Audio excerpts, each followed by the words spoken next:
Sorry about all the satellite issues going on. I wish we could control them, but we're still sitting with these elephants. So again, I'm just going to go through the quick basics. We're live from the middle of the African bush. We're sitting surrounded by a herd of elephants. Well, they're not so much surrounding us as in front of us now.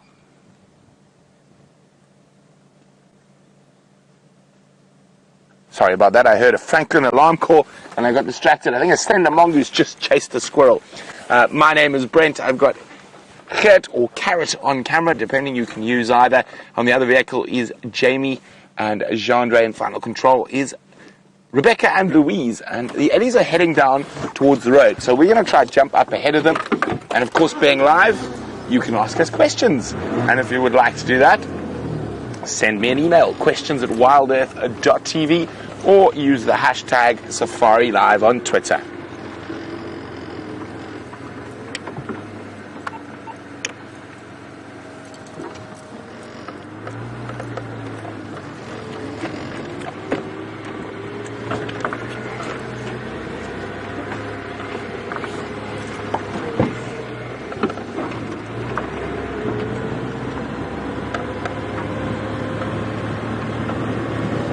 Okay, so these eddies, I think, are moving down this little river system. Sorry, I was just playing with my game drive radio there. It doesn't seem to be working at the moment, but I'll fiddle with that a little later.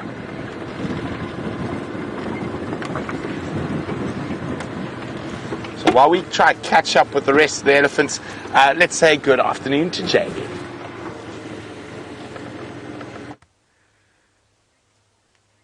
Good afternoon and welcome on this sunset safari.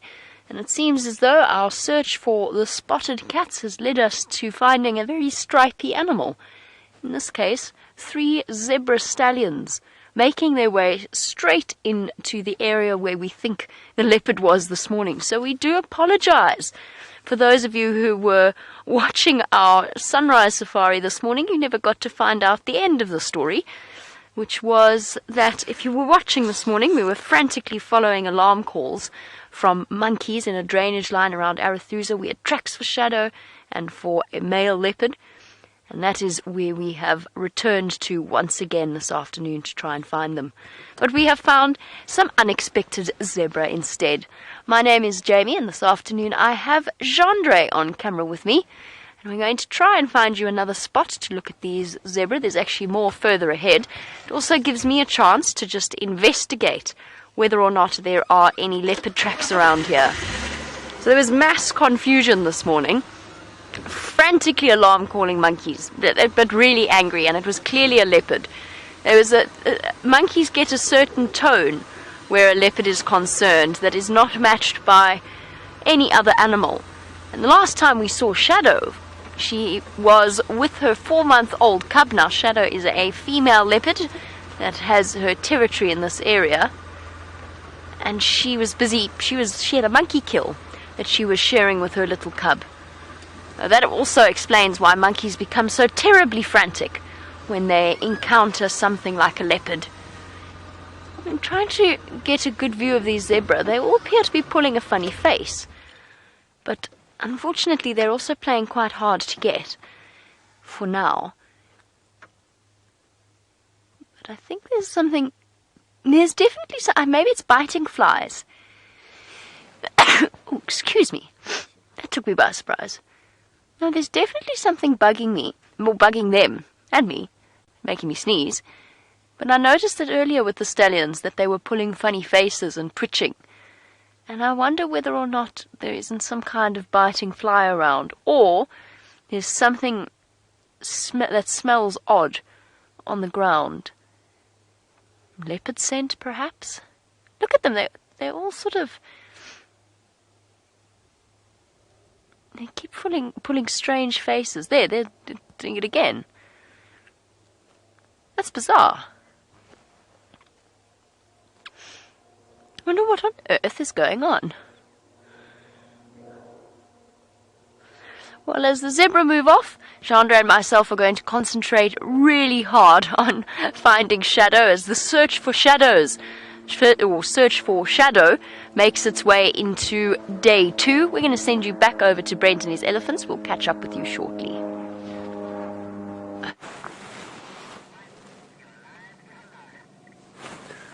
So we're still sitting with these ellies.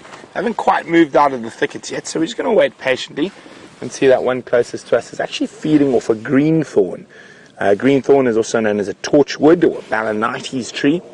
Not really common fare for elephants, but because of the drought we're experiencing, they're going to eat multiple different species.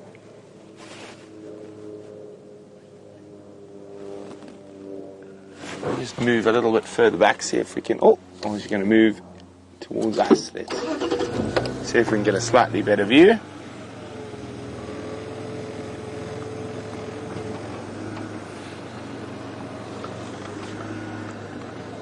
There we go.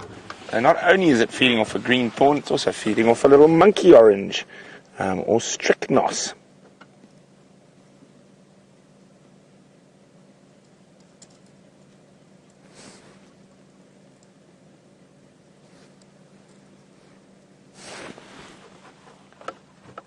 Let's have a look. No, it's feeding over the strychnos at the moment, and it is eating the green thorn.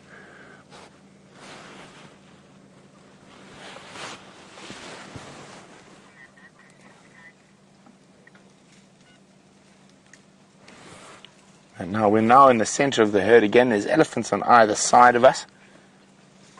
But unfortunately, most of them are in some quite thick areas. So we'll stick with the one out in the open.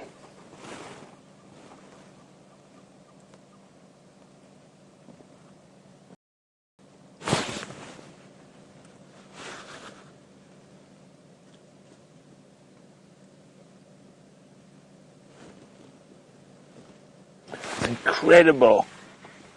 Oh, quickly across to Jamie. Yes! Yes. Hello, little one. Shame, the plane's making them nervous, guys. Let's just let them relax a little bit. After 2 days of searching, we've got Shadow and her cub dashing off into the bushes. Yes! Finally! I cannot tell you how good that feels. After coming so close to finding them yesterday, to have them now is an absolute pleasure. I'm so glad that this has worked out the way it has. Oh, what an enormous relief. Okay, I'm going to keep my distance for now. She's a bit nervous. I don't know if it's because of the male or because of that plane. I think it's because of the plane. Hello, little one. Aren't you gorgeous? It's only the second time I have seen Shadow's little 4-month-old cub. Oop, and what a pleasure it is. We're going to stay with her, but we're going to keep our distance. We're going to try and stay on the outside edge as much as possible. So why I'm so full of joy, apart from just, there's a leopard cub in front of me, because yesterday we were so close to finding Shadow, and I had to leave the area and I was devastated. And we came so close again this morning, so to have this luck now is an absolute marvel. Oh, it's going to get really tricky in here. Oh, what beautiful timing. What beautiful, beautiful timing. I've been determined. I dreamt about this all of last night. I'm not even joking. I really did. I was dreaming about finding Shadow, and there we have her. Okay, as you can see, I'm doing quite big loops around her. Little cub is through there. Mom is very relaxed. It's just the plane scared the little one. She's going in through there. Okay, we're going to try and do one last view. Cub's coming through that gap there. And then I'm going... No, okay, it's disappeared. I'm going to send you across to Brent, and I'm going to concentrate for now. I'll be back with you shortly.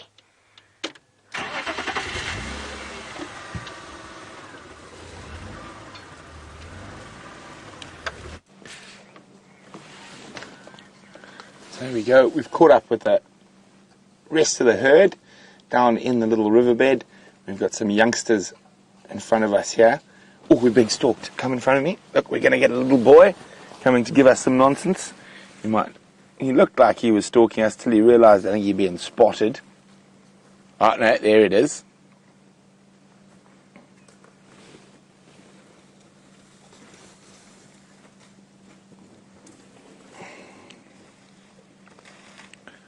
Hello, little monsters.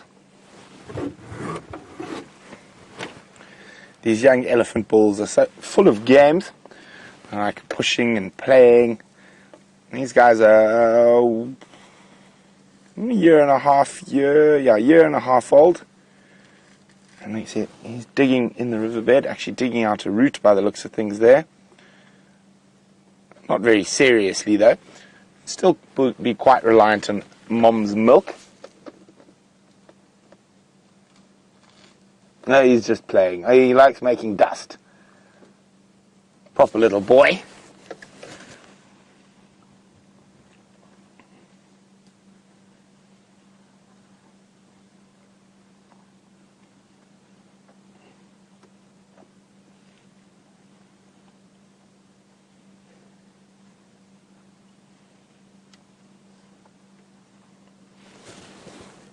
Having a lot of fun in a little sandy riverbed there. He does look like he has found some little things to eat there that he's using his foot to dig out. I wonder what that is. It looks like little tubers that he's found there. Probably could be tubers from the grass that grow in the riverbeds.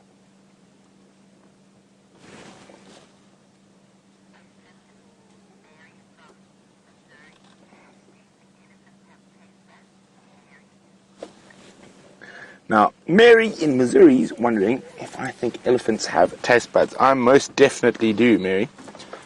They definitely do prefer certain trees over others, and certain fruits over others. But in a drought like this, they'll eat stuff that's probably not quite as tasty to them as they normally would, just to keep themselves sustained.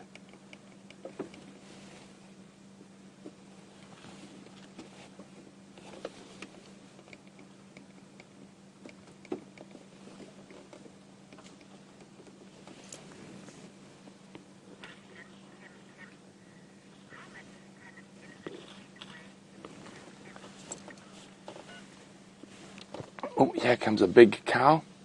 Now, Kim is wondering how much an elephant head can weigh.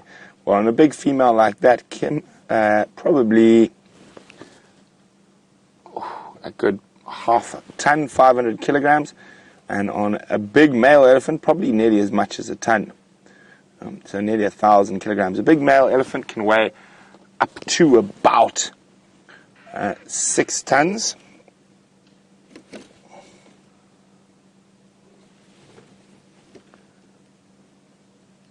And a female about 3.5 tons. But while we sit with these ellies, let's go back to Jamie and that gorgeous leopard cub.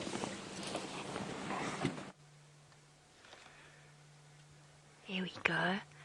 Our gorgeous little leopard cub. Shadow's surviving member of her most recent litter, and isn't she a beauty? I'm giving them plenty of space. You can see she's relaxing nicely, but we are just going to maintain this distance between the three of us, or 4 of us, I suppose. We can't not count Gendre. This is absolutely so exciting. I really am thrilled that we could share this moment with you. Mom is off to the right, and they have found themselves a refuge in a peltiforum tree, or a weeping wattle. There you go. Mom is in the tree itself, but unfortunately Gendre doesn't have the best view of her. Now, you're back with us, and we don't have the most fantastic view, but we are going to just stay. This little cub is very, very relaxed. She's had plenty of vehicle activity around her, especially since Shadow decided to den in a spot that was right on a main road. But the combination of our arrival, timed with the aeroplane coming past, mainly the aeroplane, was what spooked her a little bit. But you can see now she is relaxing beautifully. And we've kept a very healthy distance between us, mom and cub. If this is your first safari, this is Shadow, the nearly 10-year-old female, daughter of Karula, the Queen of Djuma, and her newest addition, who was born in March.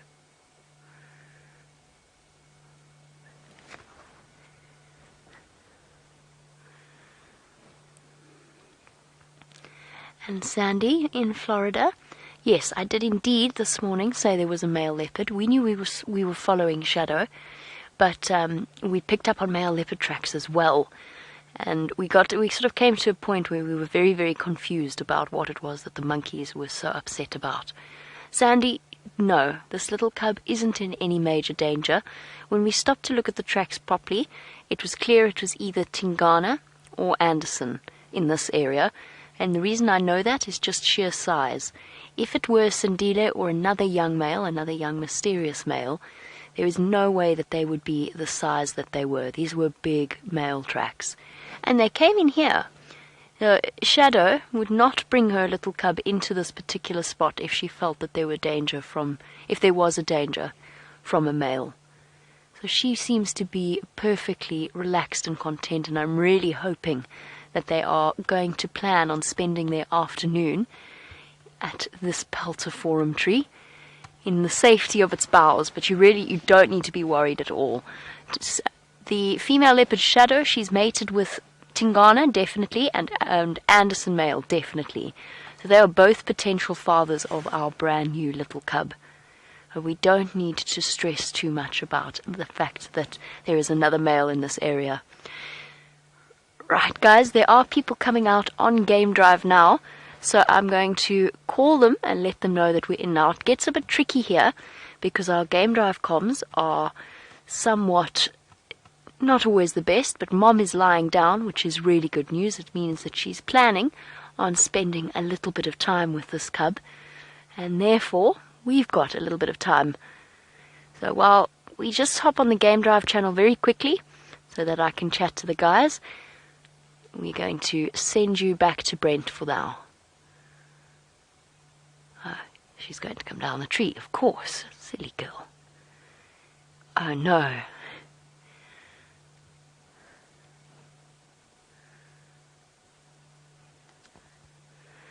Okay.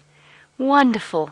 Little cub coming down the tree. We've got to see that. Oh, you're settling at the base. I was so worried that you were going to miss Mom coming down. But luckily, that has not been the case. I wonder if Shadow is off on a hunt. Guys, I do need to hop on the game drive channel. Stations, I've got Shadow and Bantuan here, just to the southeast of that drainage where we had the monkey alarm calling on Buff Skull South. I went off the road at Buff Skull South to the east.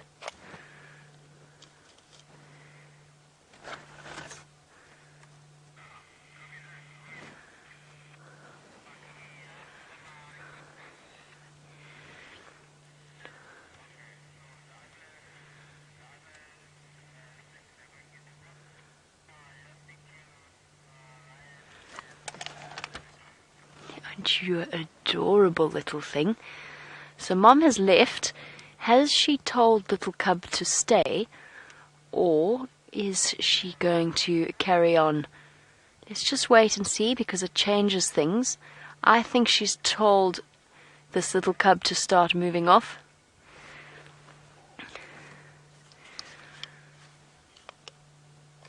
Okay, Shadow's now mobile. It looks as though she's leaving the Bantuan here. I'm not sure what your policy is in terms of numbers. It's quite open where we are.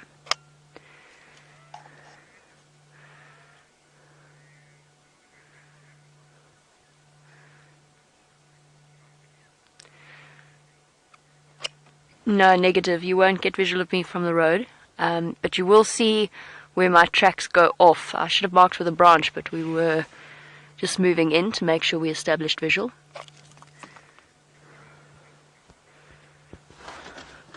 Sorry guys, bear with me. I'm just guiding one of the other vehicles in, and that's ideal for us because it means that we are able to pass on control of the sighting to them. I'm not sure what is happening with Brent, if he has gone black screen, if he's vanished or not. I do need to just concentrate on trying to get other people in here. It is very, very tricky. You saw the area that we were in. So we do need to, for now, send you across to Brent. I will be back with you shortly.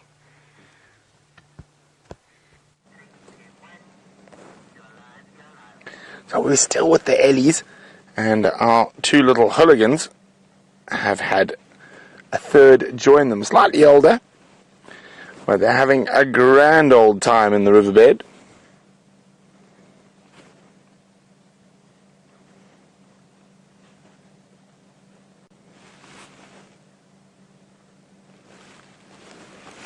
So he's still digging up, it looks like little tubers off the grass, off the reeds that grew once there was water a very long time ago.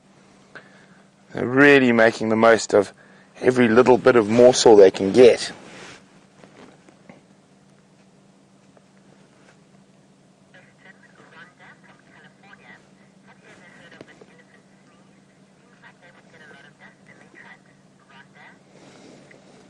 Now, Ronga's wondering if I've ever heard of an elephant sneeze. Well, I have indeed. Now, like most animals with noses, they are capable of sneezing, but they do have such intricate hairs inside their nose, so it's not too often that they do sneeze.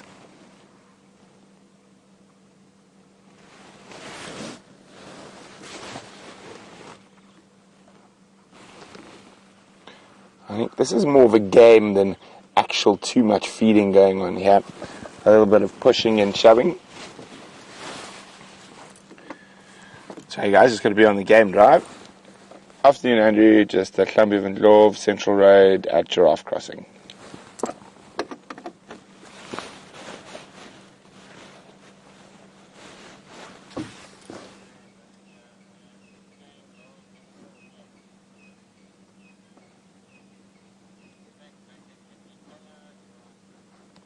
Kind of using a foot there to remove that little piece of reed. I just want to see what they get out of there. If there is a tuber underneath or just the root system.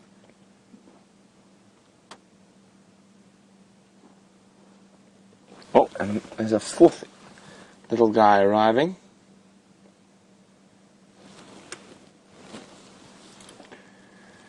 And all look to be little boys as well. No little girls in this little group.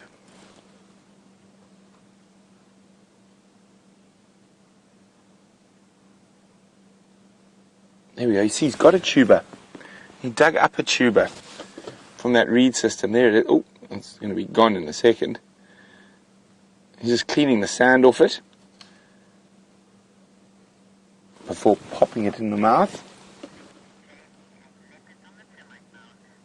Oh, and there goes the tuber. So the tuber's gone down the gullet. So let's go back to Jamie and those beautiful cats.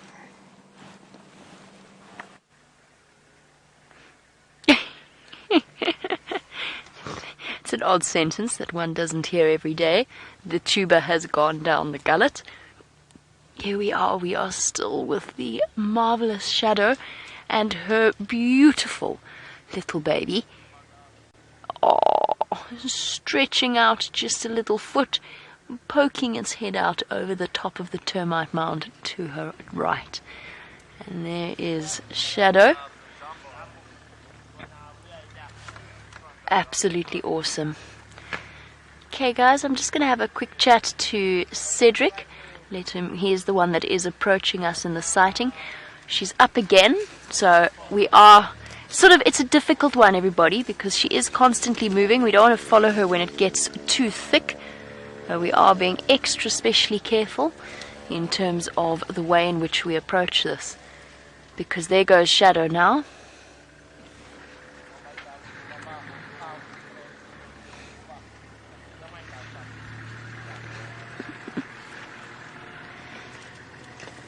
watching Mom disappear. And the little cub tends to wait for a little bit, delay its departure, and then go shooting off in her direction. And they are, hello gorgeous. Are you beautiful? Are you absolutely beautiful? And what we don't want to do is follow the cub or switch on and stress it out at a time when it's separated from Mom. So we'll watch it for a little bit and we'll wait for it to see if and decide if it's going to go dashing off after Mom.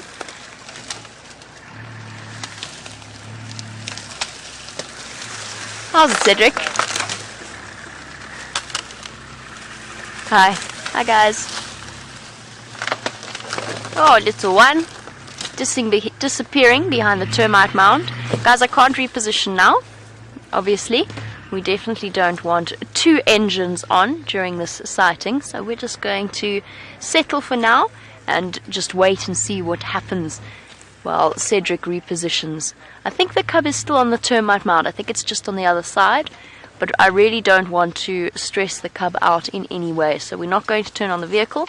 We are just going to sit here patiently and wait for our opportunity to move. We're not going to go just yet, though. We are going to have an opportunity to spend some time with it. You can hear the Sesticula's alarm calling at Shadow.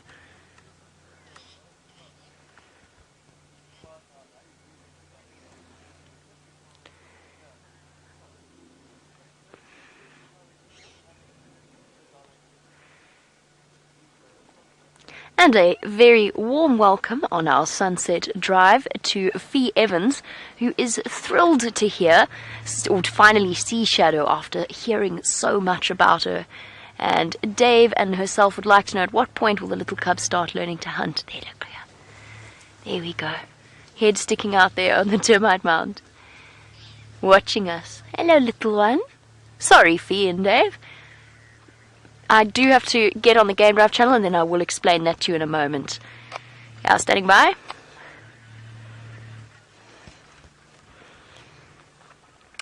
That's affirmative. I heard the Sesticulas, though, sounding a bit more east of that termite mound. Okay, sorry guys. And to Fee and to Dave, the little cub will start to hunt. Even now, she will be practicing and building up her skills, but she won't be fully is Cedric just telling me where Shadow is? She won't be fully independent until she's about 1.5 years or even closer to 2 years old. They learn to hunt and they make their first kills in terms of little squirrels, little mongoose, anything like that. That's usually around 8 or so months of age, 8 or 9, depending on the cub. I heard a rumor of a little leopard cub, and it was a female. And it's usually the females that learn to hunt sooner than the males. They show a lot more independence. But it was a female cub that killed a male impala at 9 to 10 months of age. Or not a male impala, an adult impala. Now that to me is the most incredible thing I have ever heard of. There's a female called Salaheshe that lives next door to Shadow. Her territory borders on Shadow's territory. And her cub, Tiani, who has only recently been named, is rumored to have killed an impala at 9 months of age. But that is remarkable, truly remarkable. Hello, look at that face. Are you gorgeous? Look at those green eyes. Such a contrast to Karula's little ones. Karula's little ones, of course, with the male Hosana's eyes being a mixture of brownish blue, and his little sister, Shungile, with the bright, sparkling brown eyes. Really, really rare to see in a leopard. But they're little, what would they be? They would be, they'd be this cub's niece, and they'd be her aunt and uncle, weirdly enough, since their mother is Shadow's mother, and Shadow is this little cub's mother. But she's got bright, sparkling green eyes. And I have to say, I really have a soft spot for this little girl. After all of the drama that she went through. Hello, gorgeous. Are you beautiful? And that combined with the fact that when I last saw her, she had a monkey kill and hissed at Mom when Mom went to try and to feed on it. And look at how enormous her ears look. Don't her ears look too big for her face? You are such a gorgeous little girl. You really are.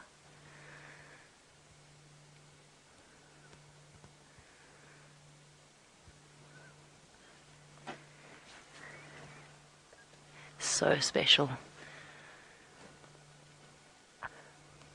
See? I told you. I dreamt of it all last night. It had to happen. Absolutely had to happen.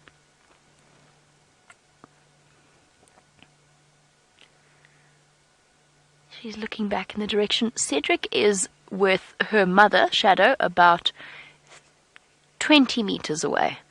60 feet. And Gilly, I'm really sorry to have to break this news to you. I keep forgetting, of course, that people don't necessarily watch every single day.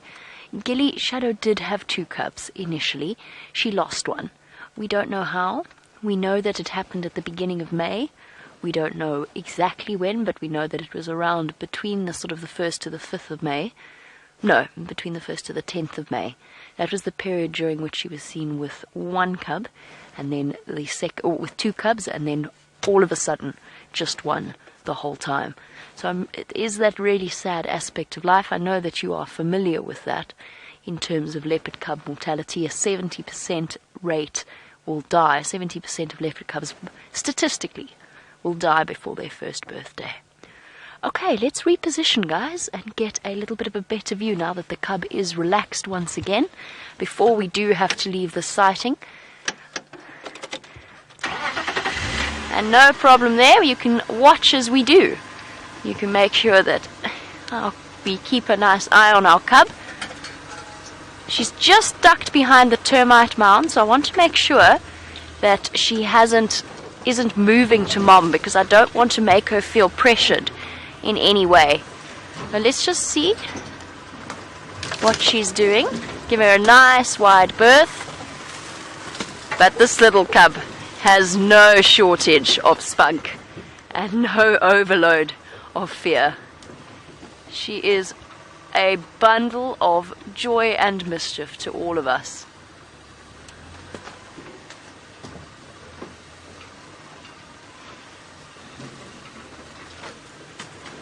No, she's moved. Let's just wait. You can see she's gone off the termite mound.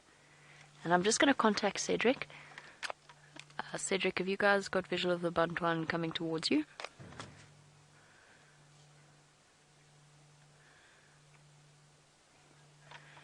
Okay, copy. I'm going to stand by here. Just call me when you think it's okay to approach. She's calling her cub. Obviously decided that the distance between the 2 of them was a little bit too great. So giving that almost frog-like call.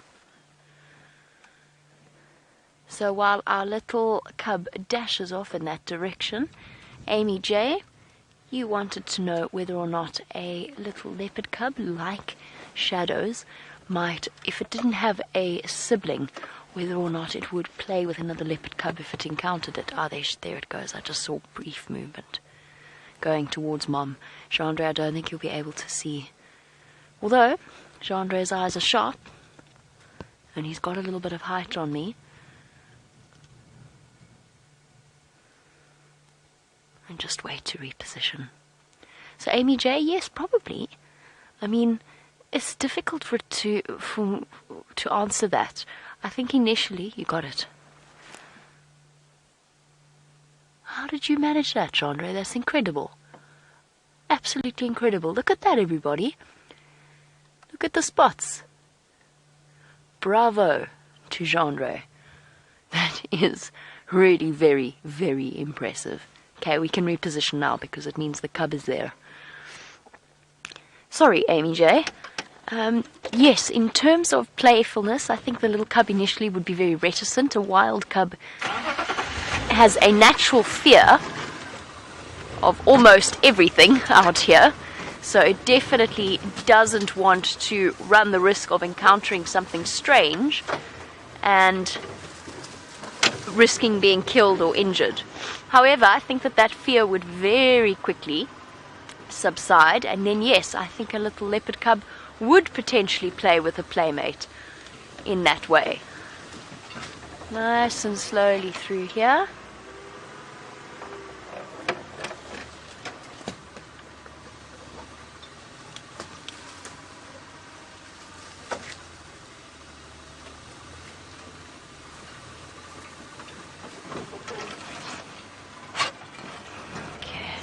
I just need to concentrate here on figuring out exactly where she is and getting around without scaring her.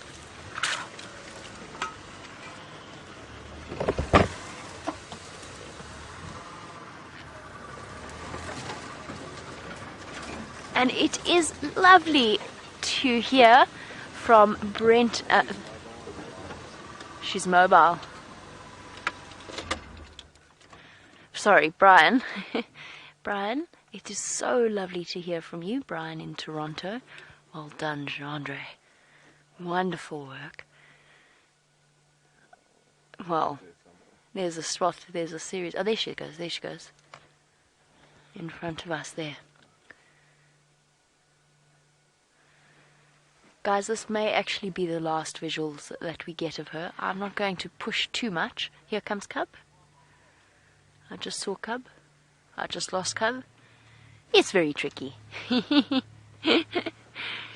I'm just going to wait for Cedric to reposition. He's going to keep track of her for us. We're not going to both follow her through the bush, obviously. We'll wait until she settles once again. But while we wait, Brian from Toronto, as I was trying to say, it is so lovely to hear from you. You wanted to know how many leopard cubs we have within our Traverse region, and the answer is 5 that we know of. I'm not counting Saleyeshe's cub. Saleyeshe's cub would make it 6. So there's Karula's 2 cubs, Shadow's got 1 cub, Tundi's got 2 cubs as far as we know. Might be more though. We're not 100% sure on that. We know that Tundi has given birth, and we're not going to be seeing her for a while because she's given birth on Chitwa, but she will be moving into our Traverse area at some point in that time. So there you go. How lucky are we? When it rains, it pours in the most positive way possible. Since this is a bit tricky, and since I do need to just chat to Cedric, I'm going to send you across to Brent and find out if his afternoon is going well.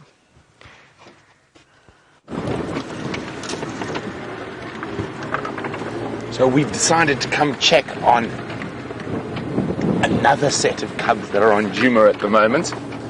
And you see, perseverance pays off.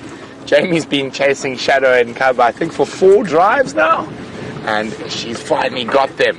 So really exciting. I think it's only the 3rd time we've seen that little one. I think I've only seen it once. I think this is Jamie's 2nd sighting of that little cub. Now, we've spent a lot of time in this area over the last a week or so. And we've got that Nkuhuma lioness who's got her den just in here with those 3 little cubs. I'm just going to check if she's still here. It looks like she is. She hasn't been lying in the best position for us to see those little cubs feeding, but it's always worth coming to have a look.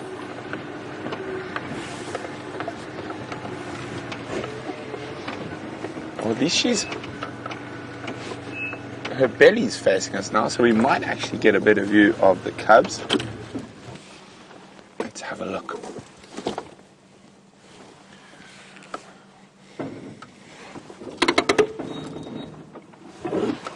Okay, there she is there, and it looks, I can see an engorged nipple. Now, where are the little monsters? Looks like one just lying next to her there. Look at her paw draped over the branch. She looks very, very comfortable. They're not feeding at the moment that I can see.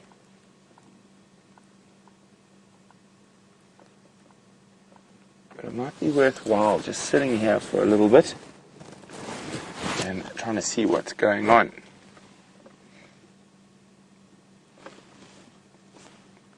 There's a mom's tail flick there. Now, she hasn't moved very far at all since the sunrise safari.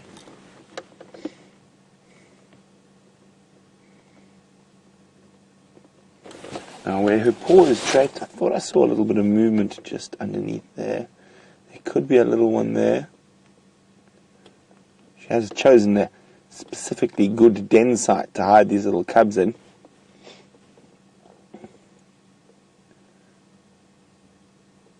Now, they could be lying behind her back. There we go. Underneath her paw. There's one. I thought I saw some movement there.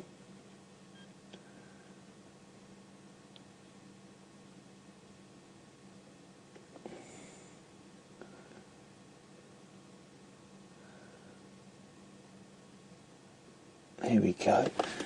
Okay. I just need to call on the radio to let everyone know I'm here.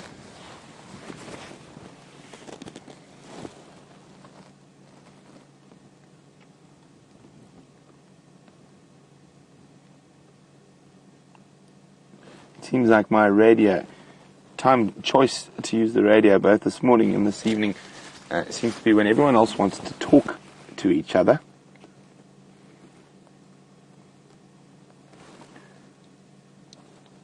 One station with the Mafazi Nyala to the east of Hook Dam. There we go. Oh, you can just see the little movement there in the cub again, just below her paw. Come on, guys, crawl out into the open. Come and say howdy.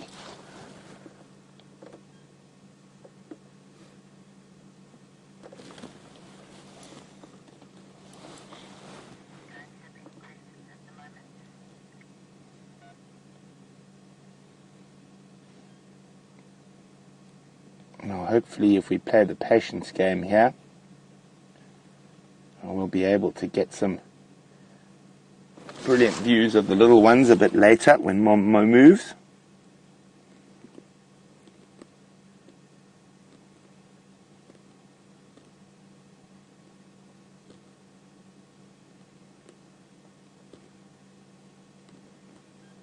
She looks so comfortable with her paw draped over that fallen branch of a knob thorn tree.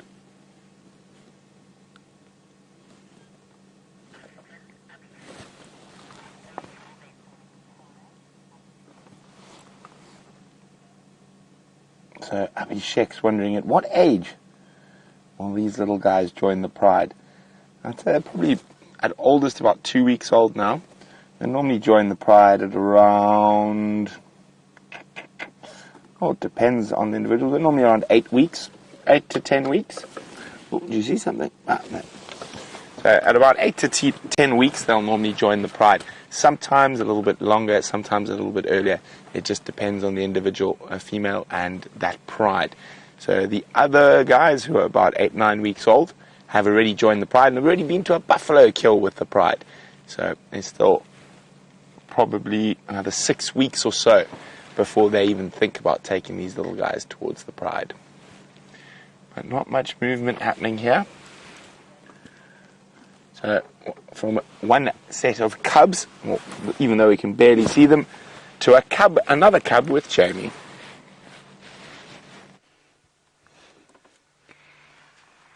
Hello, gorgeous. Aren't we just having the most marvelous time? Lion cubs, leopard cubs, we are absolutely spoilt. Our Shadow does keep moving off. However, she's not hunting. She's trying to search, I think, for a place to hide her cub. Because she keeps moving off and then waiting and then calling the cub back again in order to tell her to follow her. I think she's looking for somebody or somewhere to hide it. Oh, where are you going? Where are you going? You're going up the termite mound, Is that the way to go?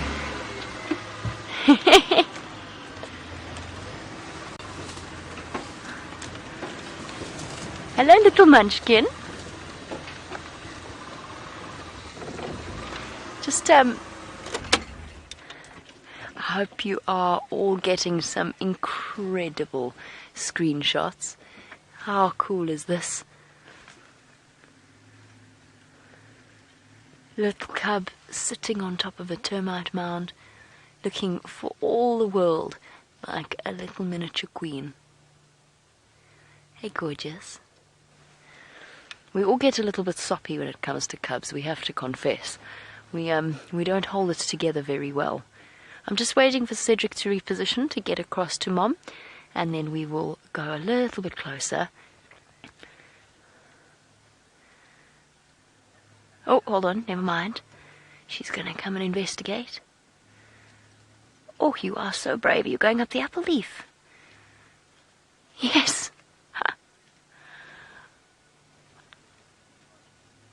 How awesome is that? 4 months old, and just look at those tree climbing skills.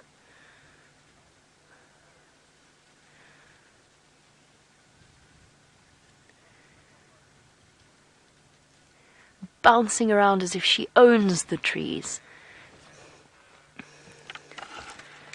Sorry guys, I do have to get on the Game Drive channel. I don't remember which of my radio comms it is. Not that one, that's Final Control. Negative, Buntuan's in the upper leaf. The last I saw Mufaz, she was heading towards that big marula there in front of me. Sorry guys. Trying to organize my radio life at the same time. We are going to oh, whoopsie. Whoopsie daisy. You nearly fell out of that tree. A little bit higher there. She jumped up and she nearly fell out. It was actually the sound of her movement that alerted me to where she was. Oh, that's the thinnest branch in the world you've chosen. That's not going to work very well. It's not going to work very well at all. A nice, comfortable spot. Oopsie. Oh no. Oh, it's all gone wrong, hasn't it? Careful. Leopard cub antics are endlessly entertaining, especially when they're up in a tree like this. Careful now. That's a long way down. Oh, some acrobatics. What on earth are you planning on doing now? Oh, okay, gracefully turning round. That is apparently the answer. Oops. Oops.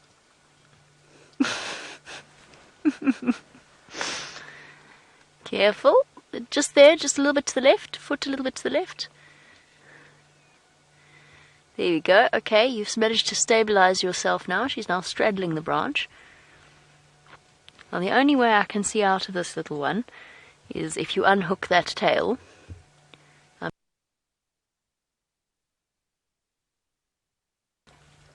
Oh guys, I'm so sorry about that. We had an attack of the gremlins that clearly made life really, really difficult, and you didn't get to see any of what was happening. I know it's very disappointing, but to make up for it, as you can imagine, bringing you a live safari from the African bush does have its disadvantages. The lovely girls in Final Control have prepared a replay, but I'm going to just ask you to bear with me one moment, because I'm still actually technically in this sighting, and I shouldn't be. And just wait for me to move a little bit further, and then I'll explain to you exactly what happened. Oh, last you saw, the little cub was bounding out of the tree and down onto the ground, calling for Mommy. And she found Mommy straight away on the top of a termite mound, and we have a lovely image of them wandering through the bush and then their reunion and the playfulness of the cub. So have a look at this clip.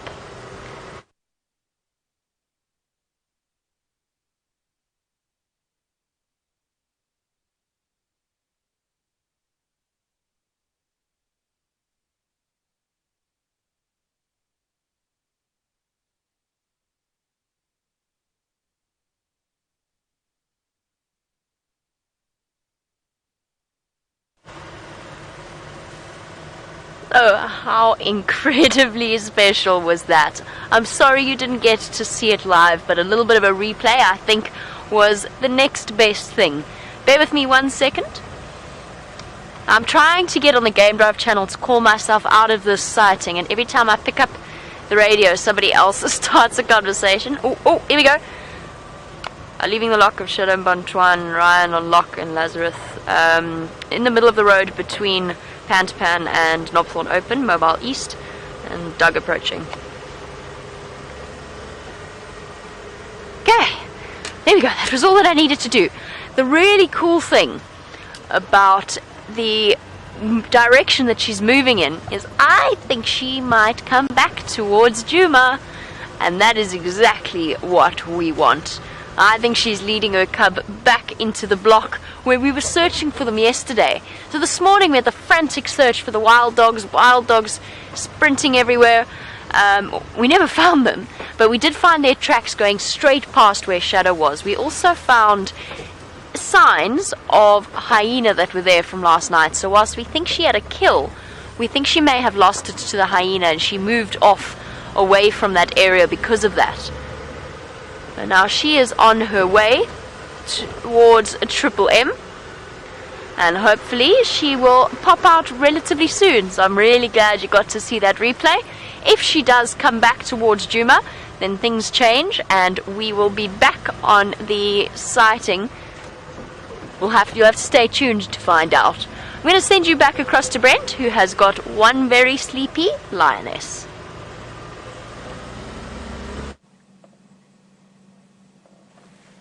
So there's been zero movement, no movement of cubs, no movement of the female. She is fast asleep in the exact same position. We haven't moved either, and it is getting a little bit late, so one last look at the lioness sleeping in the thicket.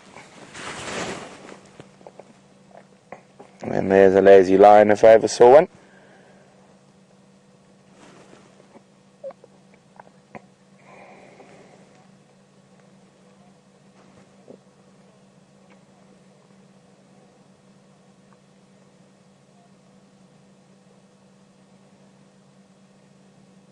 So there we go. As I said, it's getting a little bit later. We're going to leave here now and let this lioness, hopefully tomorrow morning maybe, we'll get some movement around with her.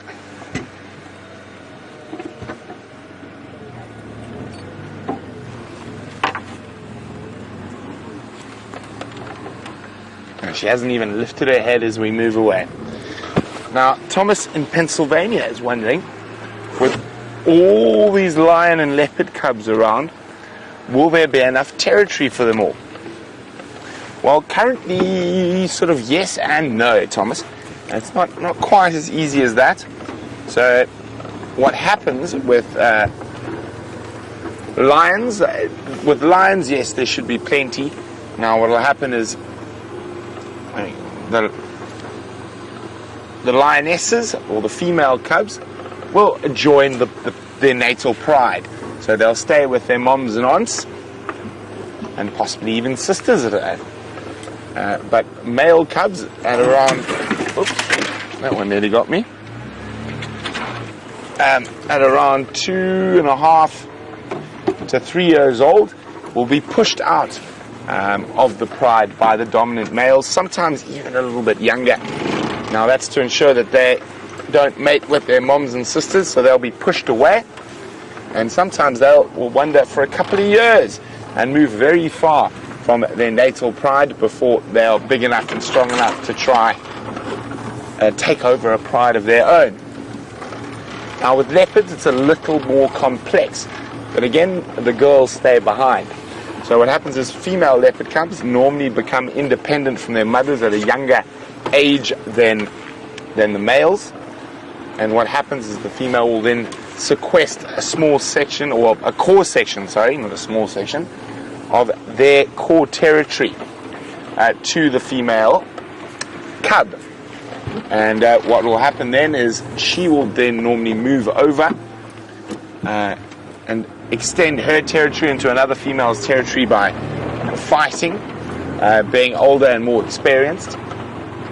The male cubs, then at about 2 years old, sometimes a little bit younger, sometimes a little bit older, will actually eventually be chased away by their mother. They'll start mating again and pushed off. And those males can wander up to 400 kilometers away from their mom before they settle for territory.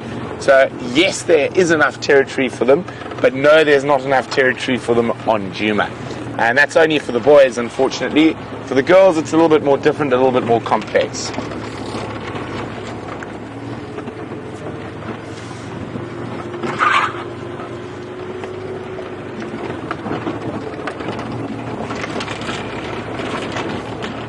Okay, so we're going to meander on, see what else we can find.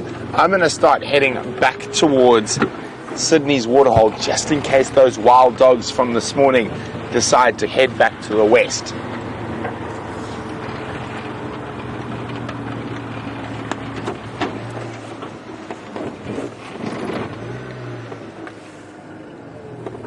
Whoop, and over the big bump. So we are in the grips of a drought at the moment. This is the worst drought since 1992. But the bush has an incredible way of recovering very quickly, so don't be too worried. It should be all fine.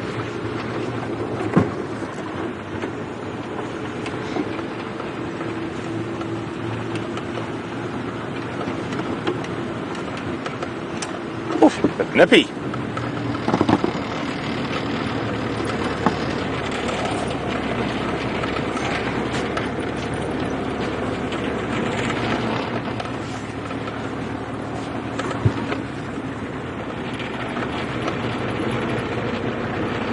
Now, Janet's wanting to know, is there a reason most of the guides and the people on Game Drive wear neutral colors? Well, there's quite a big misconception that animals get offended by bright colors. They don't. Unless you're walking, it's not a big deal at all. If you're in a car, you can wear bright pink. And I guarantee you the lion would not care. It's more, I think, personally, so you don't offend the other people driving around by wearing horrific colors. But most colors are fine out in the bush. Strangely enough, the colors that stick out the most for the animals are black and white. So any solid color would stick out most for the animals. Now, a lot of animals see in various shades of grey. So that's why black and white would be the most prominent colors for them to see.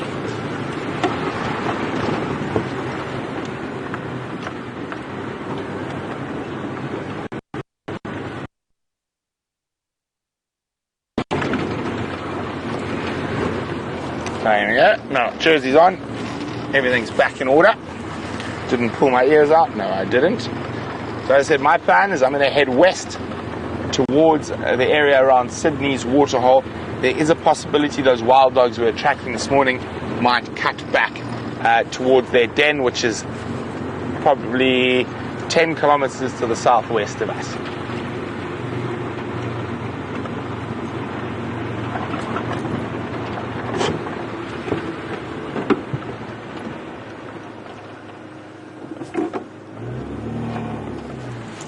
Yeah, what is that?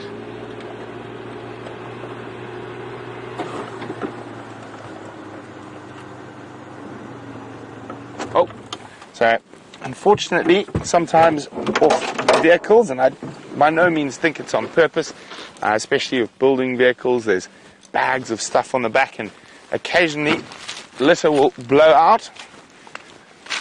So whenever we see it, we make sure we pick it up.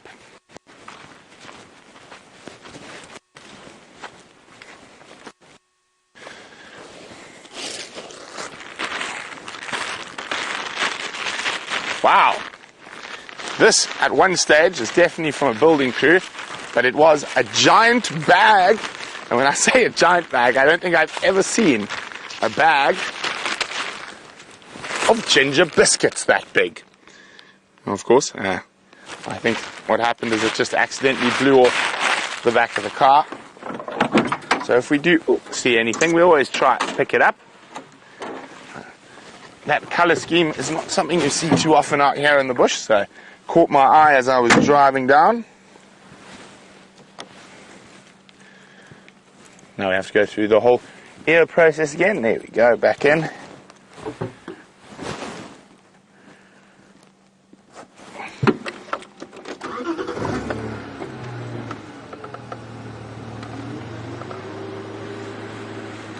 Remember, we are in a live safari, and we do apologize for some of the stream issues we've been having on this sunset safari. Maybe there's a solar flare. I'm not sure what's going on. But hopefully it'll stay stable for the rest of this Sunday evening sunset safari. And what a start you guys had before the stream went down, where Jamie, after 4 days of tracking, finally caught up, or four or five drives of tracking, finally caught up with Shadow and her little bundle of joy. We've been spending quite a lot of time with that Nkuhuma lioness, hoping to get a really good view of those little cubs. Alas, we've had a few views, and I'm still waiting for that magic moment, and the amount of time we spend there, I'm sure it's going to happen soon.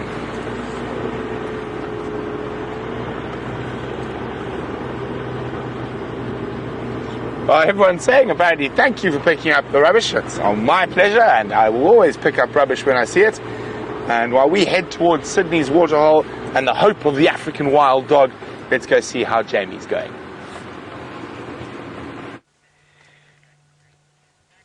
Let us keep our fingers crossed that those African wild dogs do return once again to Djuma. Now, the one thing we haven't been lacking over the last 5 days, has been kudu and waterbuck. This I don't know why it is, maybe I've just had some luck with them, but for some reason in terms of antelope, I have just seen so many kudu and waterbuck. It is astounding. In this case, if you are new to the safari, this is a kudu, definitely one of the most attractive little antelope, with their enormous ears and their enormous eyes. They are absolutely beautiful. And I'm still waiting and listening, just an update for you. That shadow is still moving to the east. So we'll keep listening to that. Hopefully she pops out then. Kudu giving us a perfect demonstration of how well the stripes work to hide the animal's outline as it moves through dense vegetation.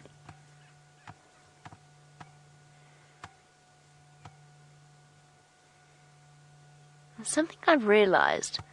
We found Shadow, but we never tracked down that male leopard, and I think perhaps we should think about going back and having a look for him and see whether or not Tingana might be in the region. Sorry, I was just listening to the Game Drive channel. The guys picked up on some male leopard tracks, but they are not in our Traverse area. So yes, as I was saying, the stripes of the kudu break up its outline, make it a bit harder to see.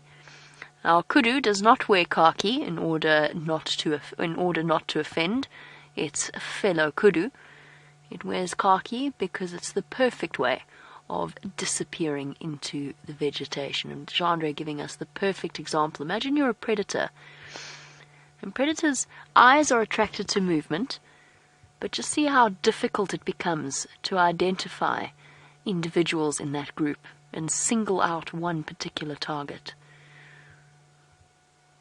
Where does one kudu begin, and where does one kudu end? Awesome.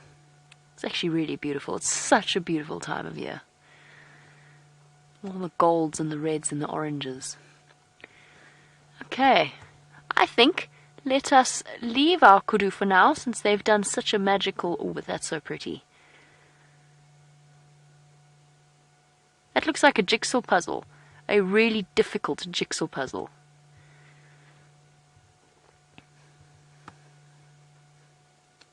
A cohort of oxpeckers sitting on her back.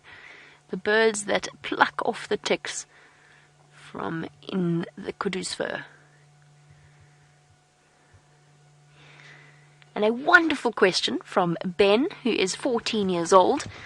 Now, at one point recently, when we were watching kudu, I did the kudu phlegm and grimace, and then I did my own imitation of the kudu's phlegm and grimace. Every time I see Herbert now, he comes up to me and says, "Jamie, please do the phlegm and grimace for me." It really does.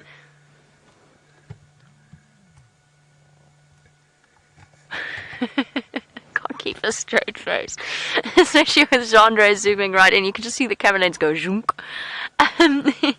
Sorry, Ben, I'm being silly now. So phlegm and grimace is that facial expression. I'm not exaggerating. That is what the animals do. They lift up their top lip and they scrunch up their nose, and Jondo is going to zoom in again. And what that actually does, what the purpose that actually serves, stop it, Chandra, is it opens up the organ of Jacobson, or the vomeral nasal organ that sits on the top of their palate, and allows them essentially to taste smell.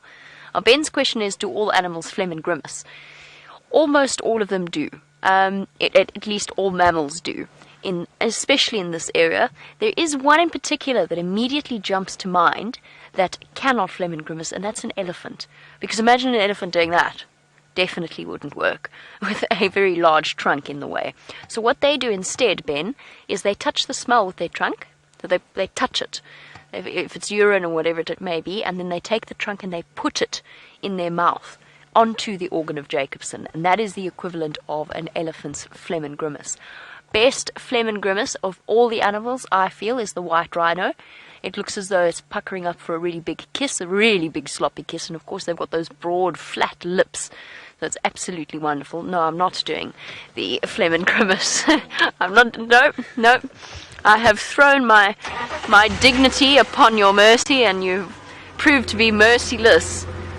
I'm not, no more phlegm and grimaces today. But it's a very good question from Ben.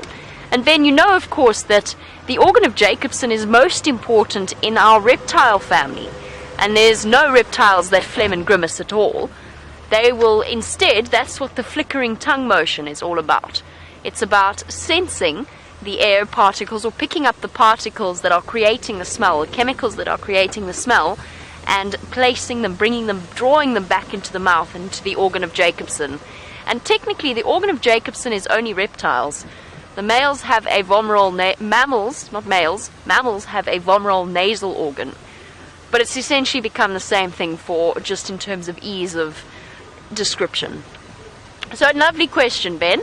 I'm trying to think if there's any other mammals that I have never seen phlegm and grimace. Of course, the leopards and the lions look terrifying when they do it. Mongoose are really cute when they phlegm and grimace. What else? Is there anything else? No. Every other mammal out here, Ben, phlegm and grimaces, except I have not seen elephant shrews do it, but I don't think that's quite the level of what you were asking, because I'm not 100% sure whether or not they do or do not phlegm and grimace. I imagine that they do. And it serves a very important function, and it's something that we have a residual vomeral nasal organ, but it's completely non-functional, which is why human beings don't walk up to other human beings and phlegm and grimace at them, at least not without trying to be amusing in some kind of way. But imagine if we did, and our ancestors did do that, at a time when where our sense of smell was far more important to us. The social dating ritual that has now been replaced apparently by a great deal by social media and constant messaging people and whatever other new fandangled technology happens to have hit the courting scene or the dating scene or however else it worked. Imagine, that would have been walking up to somebody, having a jolly good sniff, and then going at them. It's not all that attractive, is it? It's not an attractive facial expression, but it would have been the norm at the time. One more time, Jean. No, you're too fast on that zoom. I'm not worried I got something in my teeth. Give it a quick scrub just in case. And my lips are really dry. No more zooming in. Let's go find out what's happening at Arathusa Dam, shall we? Moving bravely along from our bizarre facial expressions. At least I feel James's are funnier, though. James's phlegm and grimaces are funnier. There's just something innately funny about James anyway. I guess that might be why.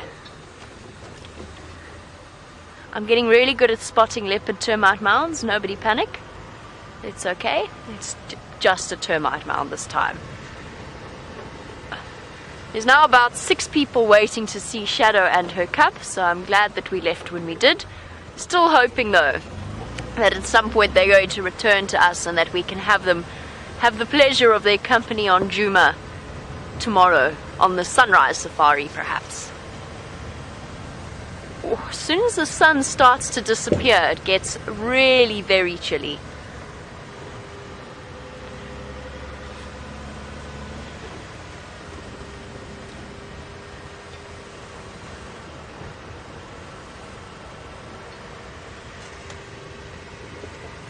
Just checking.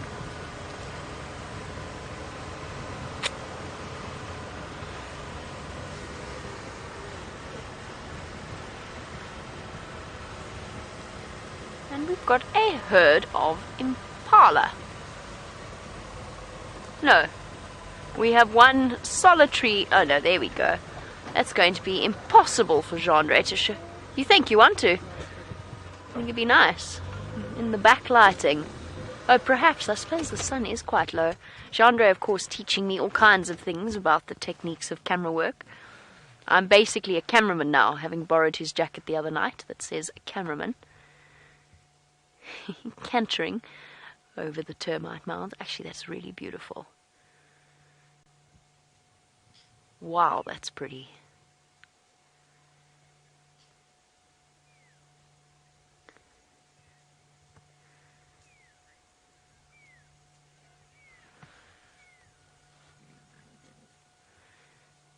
Residual hormones were flowing through the impala herd,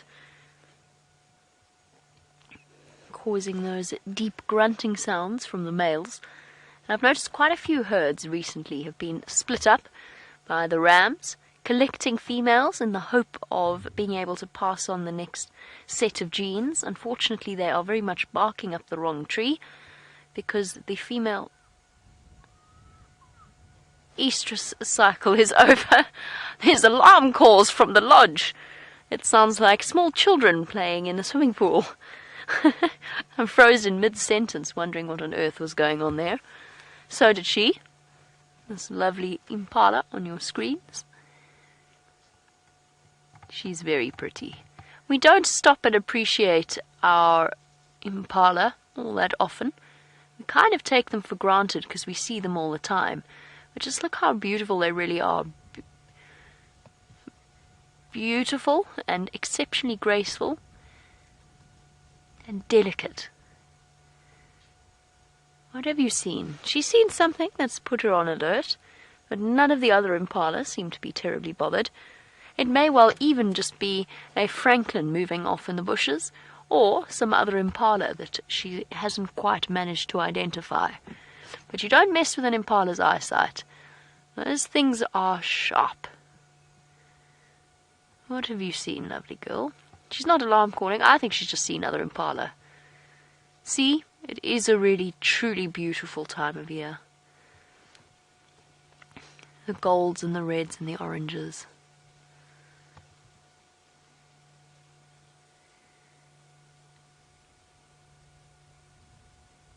Absolutely stunning. Just by the way, in case you're wondering about what's happening with Brent, he has not disappeared off your screens, but Wendy appears to be having more problems with signal black holes than normal, so you don't need to worry about him. He's absolutely fine. He's just searching for a good signal area.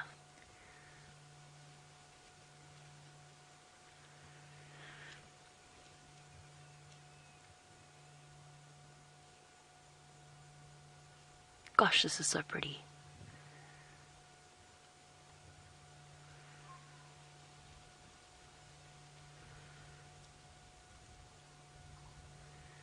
Looks like something out of a, I don't know.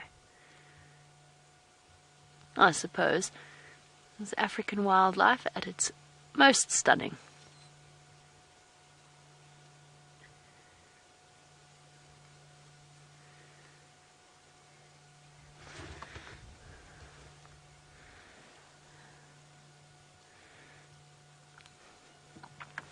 And as we leave our beautiful impala scenes in the afternoon wintry light, Jonathan, welcome on our sunset safari. I hope you have been having a marvelous time. We're going to carry on towards what might be quite a noisy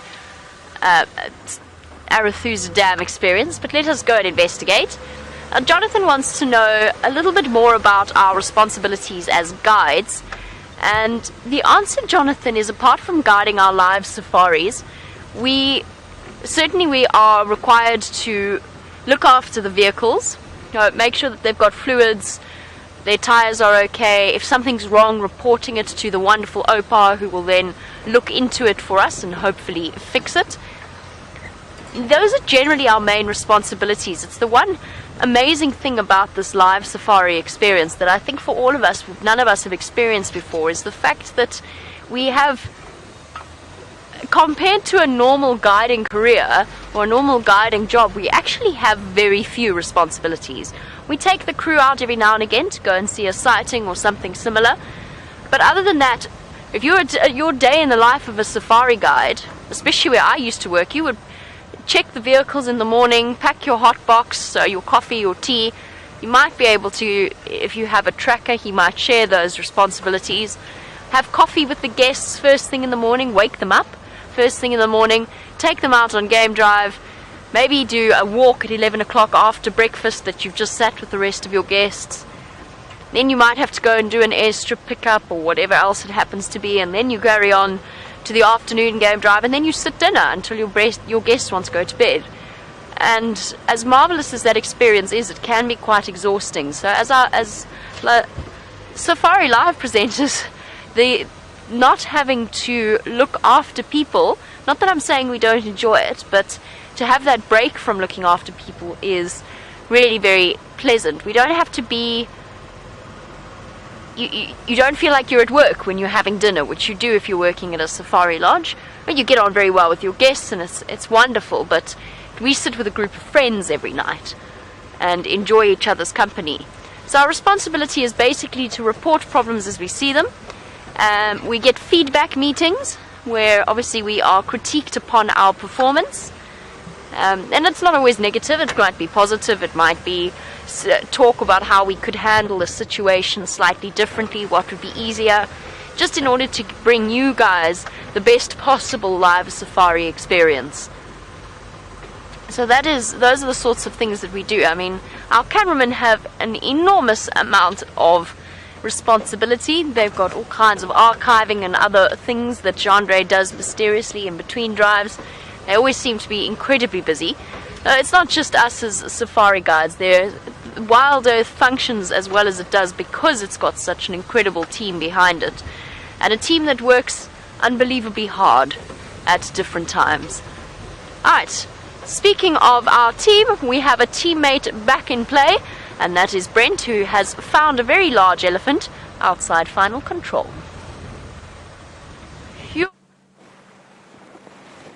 So when I say we're outside of final control, you can see all the elephants in the bush in front of me.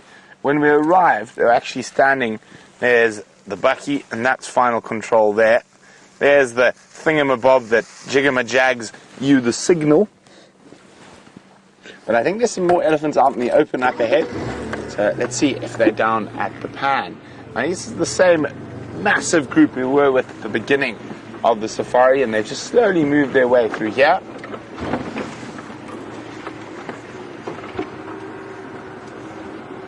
Let's have a look. Yes, they are some. Looks like there's still some drinking, so we're going to make our way towards those ones.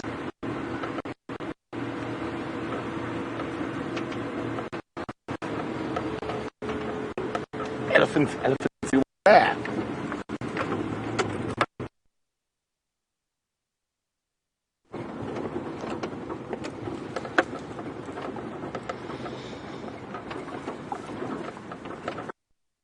Big bull disappearing there. Quite a nice set of tusks on him. No, a little bit to the right. Up on the other bank. A little come out of it. Oh no, there he is, yeah. There's the big bull. You can see the nice ivory as he disappears. It looks like there's a few trouble causers down still next to the water.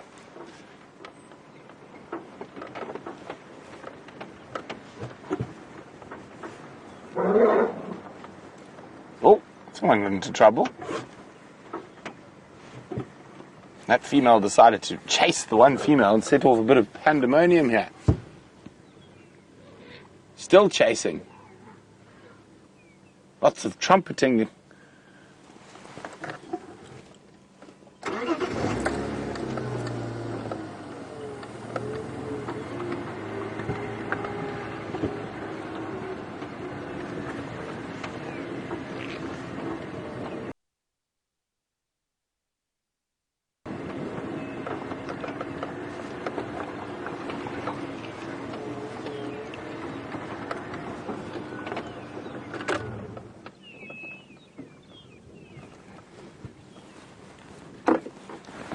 Sorry, oops, go again.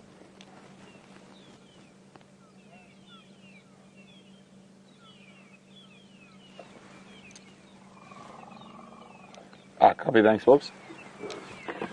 Now, here we go. Those are the ones that caused the commotion a bit earlier. It seems like... Is there a bit of peace being made?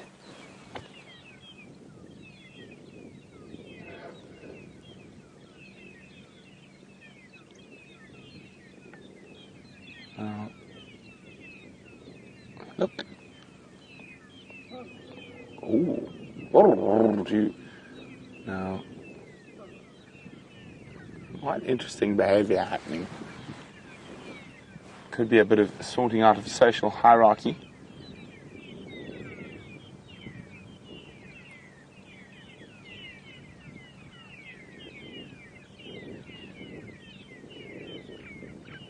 Oh, another female wants nothing to do with it.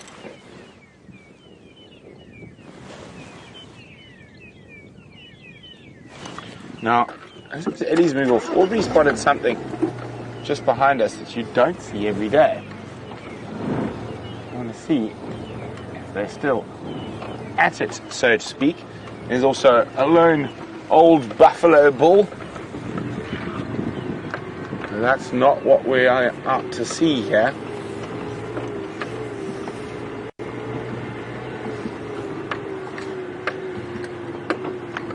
I did see the movement.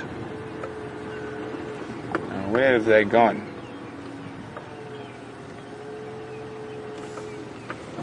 In this pile of dead stuff, there were two mating monitor lizards. So let's just wait for a second. You normally see them flailing around while they mate. They could have disappeared down a hole.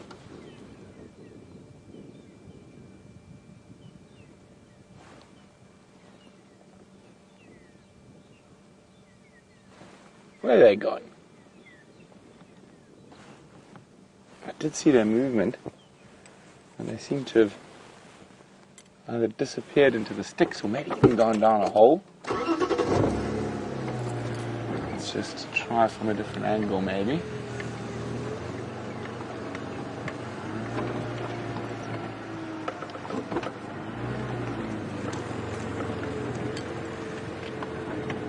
Have one last quick look into the sticks. I think they must have disappeared down a hole. And so while we continue to see what else is around, let's go back to Jamie, who's at a water hole with very little water left.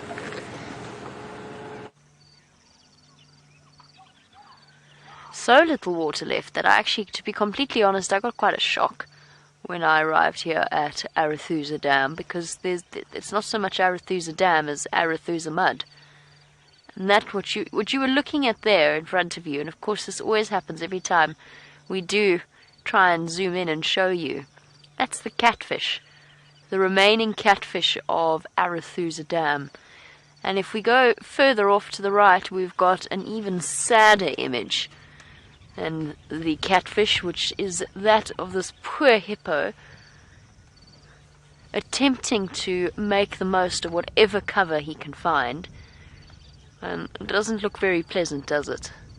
I mean, there's clearly nothing to keep him submerged. He's trying to protect his sensitive skin. No, this is getting ridiculous now.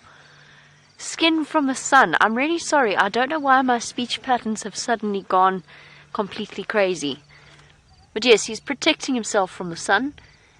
but he is really struggling. For an animal that is built to be aquatic, times are phenomenally tough for the hippo of the Sabi sand. And look, you can see his bones protruding, his backbone protruding. He's not in good condition.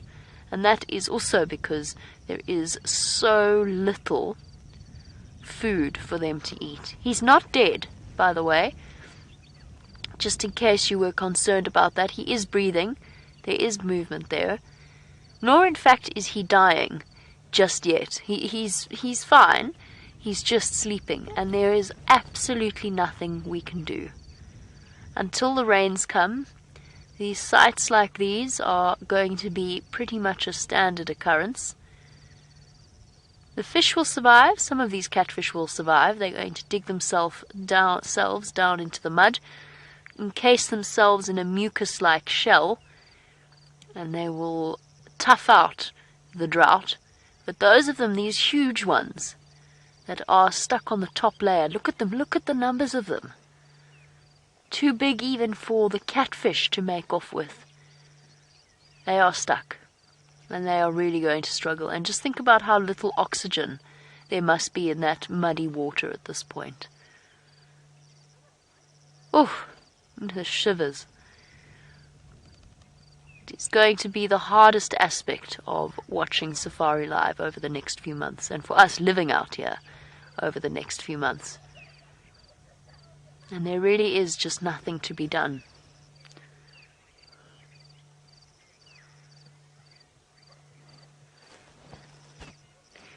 I know this is absolutely devastating to see. We will keep monitoring though. It will be the one thing is that this place, the rains will come, this area will recover, and we will be here to watch it as it does, and observe the changes that will have happened and occurred after this drought. While we move on from this somewhat depressing sight, let's head back to Brent, who's got an elephant to cheer you up.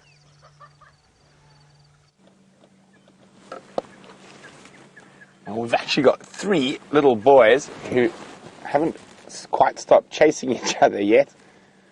Big gamemanship going on.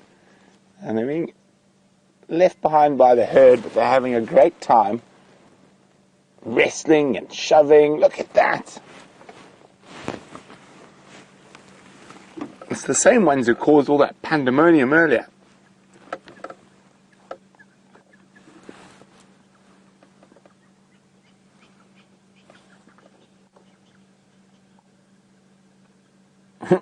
I love how the little one, as soon as there's a chance, puts the tusks into the bottom of the bigger ones while they're distracted and fighting with each other.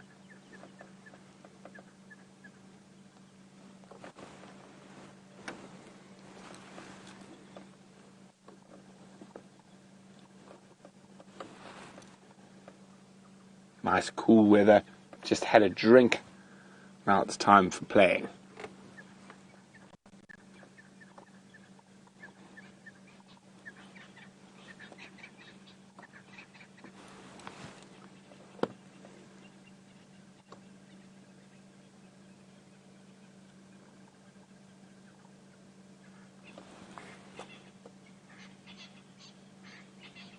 We're going to keep seeing what plays out between these young boys. While we do that, let's jump back on board with Jamie, who's got an eagle we don't see too often to show you.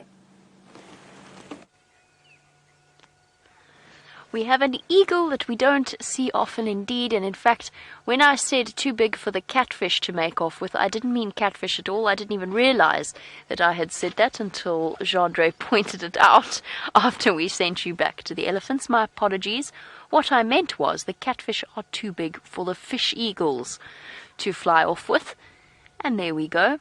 We've got our fish eagle perched and surveying. Definitely one of the most iconic raptors of Africa, and South Africa in particular. And with its striking white, you can see why.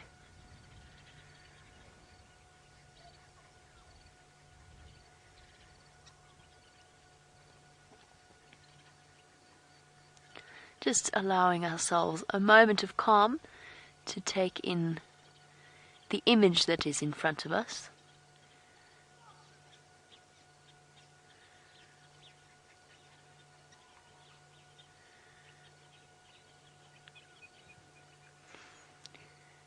Every sunset is ever so slightly different.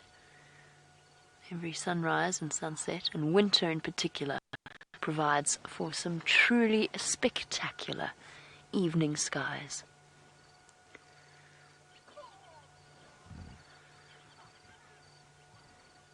Okay, we're going to move on and start sort of checking towards Red Dam and then moving on. Just by the way, a quick update.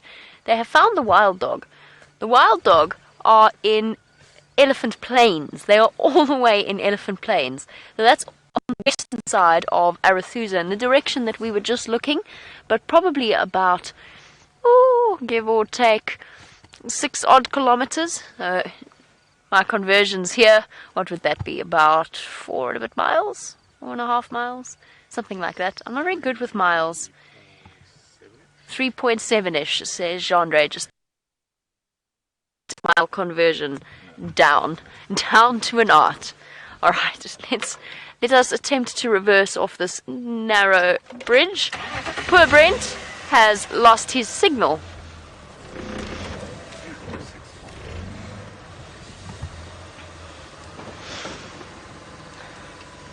Now let me just get off the bridge here before I answer the question. I'd prefer not to fall off, and I'm sure Jean-Ray would prefer that as well. But unfortunately it is something that we have to do in reverse.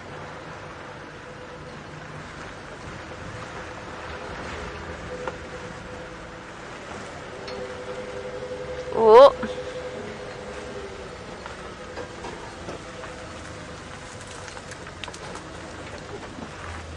There's also these concrete blocks that lie in wait to trap one. There we go, we're nearly there. Sorry everybody, we're going to do live reverse safaris. Safaris backwards. Luckily as a guide, one thing you learn to do is reverse. Vroom.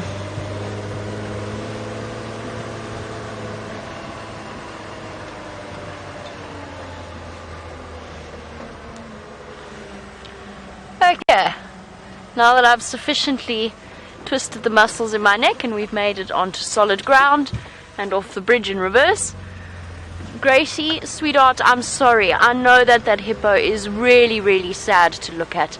I promise you he's not stuck in the mud. He just is burying himself as deeply into the mud as he possibly can. Now Gracie is 8 years old. She said that the hippo made her cry and that she will be praying for him. And Gracie, we've all got to be praying for some of the animals out here, the animals like the hippos. We wish there was more we could do. We wish we could give them some water. But we'll pray for them. And just think, Gracie, there's going to be people watching all around the world praying for the different hippo. And hopefully tomorrow he will go, or tonight even as it starts to get dark, he's going to go out, find some dinner, and then find a different dam, one that's got a little bit more water to keep him hidden and safe from the sun. But I know it's very sad, and I wish I could tell you a different story. Luckily, Gracie, I know how much you love elephants, and for all of you out there, Brent has got signal back again, and I think we should head across to him for an uplifting elephant sighting. Hi Gracie, we got lots and lots of elephants for you. Now these elephants are almost in our camp. Now there we go. Oh, there's a little bushbuck too. Let's move forward a little bit. There we go, there's a little bushbuck disappearing along there. There's the entrance to the Nkuhuma lodges. Well, not the entrance, the fence to keep the buffalo out and the elephants out. Right, there's lots of elephants, all feeding right next to the camp. There they are.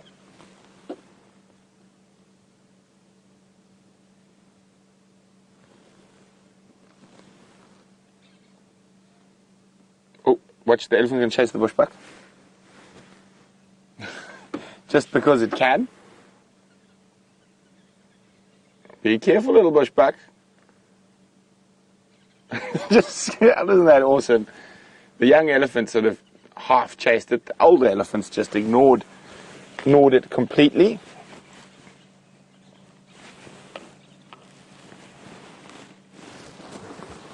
Let's try and go a little bit closer and see if there's some a bit closer to us. So final control is right next to us here. They've actually walked past final control and they're heading towards the Nkuhuma research camp where most of us stay.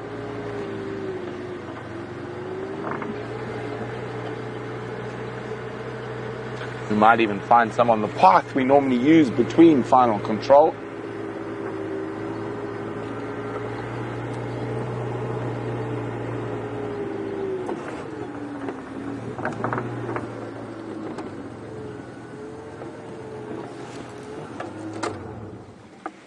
Here we go.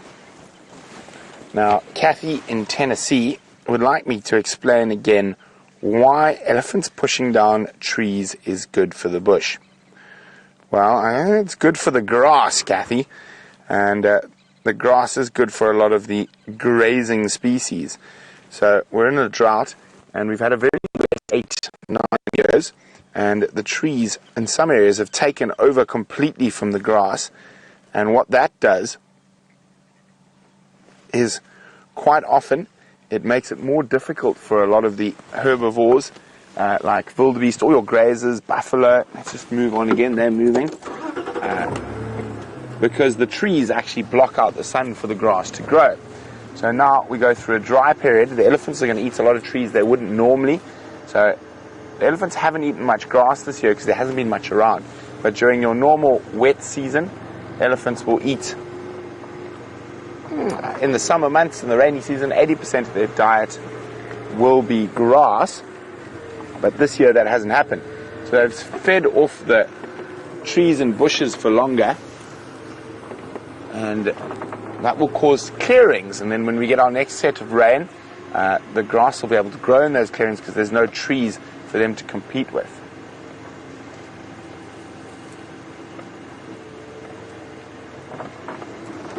Here we go. Hello, ellies.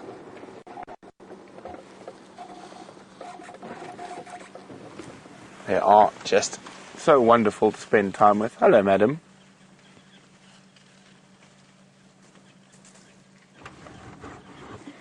Munching on a buffalo thorn. And the one next to it sort of picking on a baby jackalberry, but not really feeding.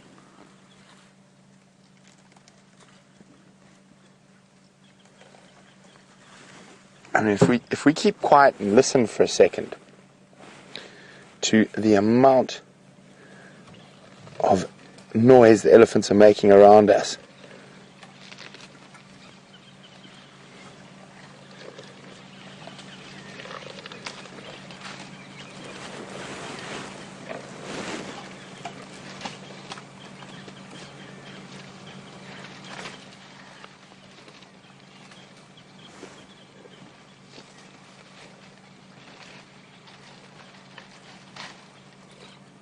it's incredible. They can move so stealthily, but at the moment, they are definitely not being stealthy.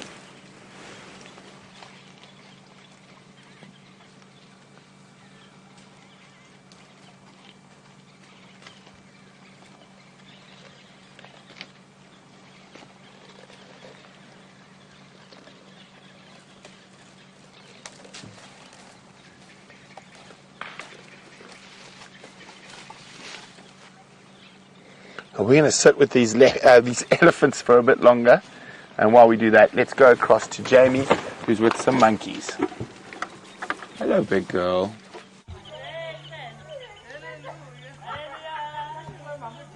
We have some monkeys, but what drew me here was the singing that was coming from this area, and I thought that it might be really nice to watch this monkey whilst accompanied by the tranquil sounds of the various staff members of Arathusa harmonizing beautifully, singing. I couldn't quite understand from the distance that I'm at what they're singing about, but it was beautiful. And of course, as we came across here, they stopped singing, which is so disappointing.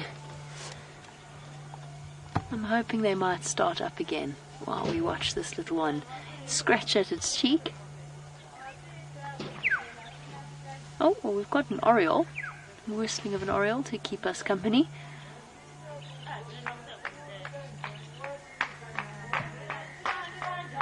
Here we go. Oh.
provide us with the soundtrack that we listen to on our day-to-day Safari Live, but I thought you might enjoy something a little bit different, because I certainly know that I am. I think it sounds absolutely beautiful. Moments like this that make living out in the African bush so incredibly special. Jonathan, I'm sorry, I've been so distracted by the beauty of their singing. A little quiet applause. They have no idea that they are being listened to by an audience of thousands. The lovely ladies of the camp singing away. Jonathan, these are vervet monkeys.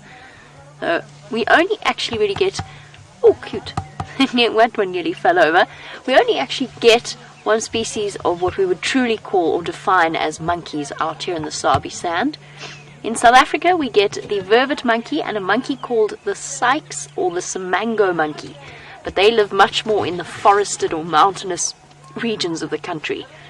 And then in terms of other primates, we also, of course, get the famous chakma baboon, that you may or may not have heard of in terms of its fearsome reputation as a bit of a thief and a thug and a gangster. And these little vervet monkeys are have a much more pleasant reputation, not that they can't be just as naughty when they want to be, as with all primates. Is that one sucking its thumb? Or has it actually got something in its hand? I think it does have something in its hand, but it did look like it was sucking its thumb there for a moment. Oh, getting vertigo just looking at it.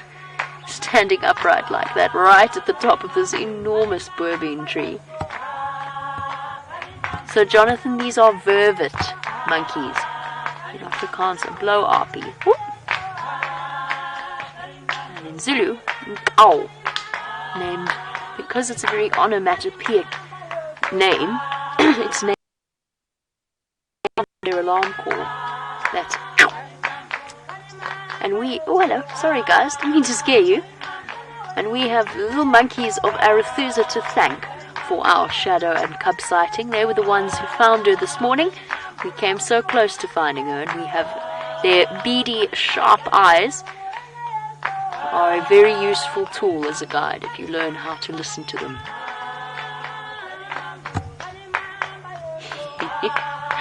And they are having an absolutely marvelous time.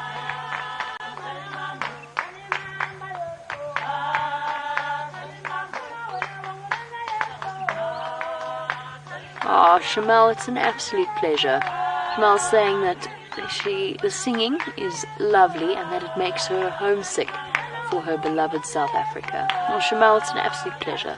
I thought it made for a nice change. We obviously would never do this every day on every safari, but since they're here and I never hear them singing at this time of evening, I don't know if it's somebody's birthday or something else, but it is beautiful.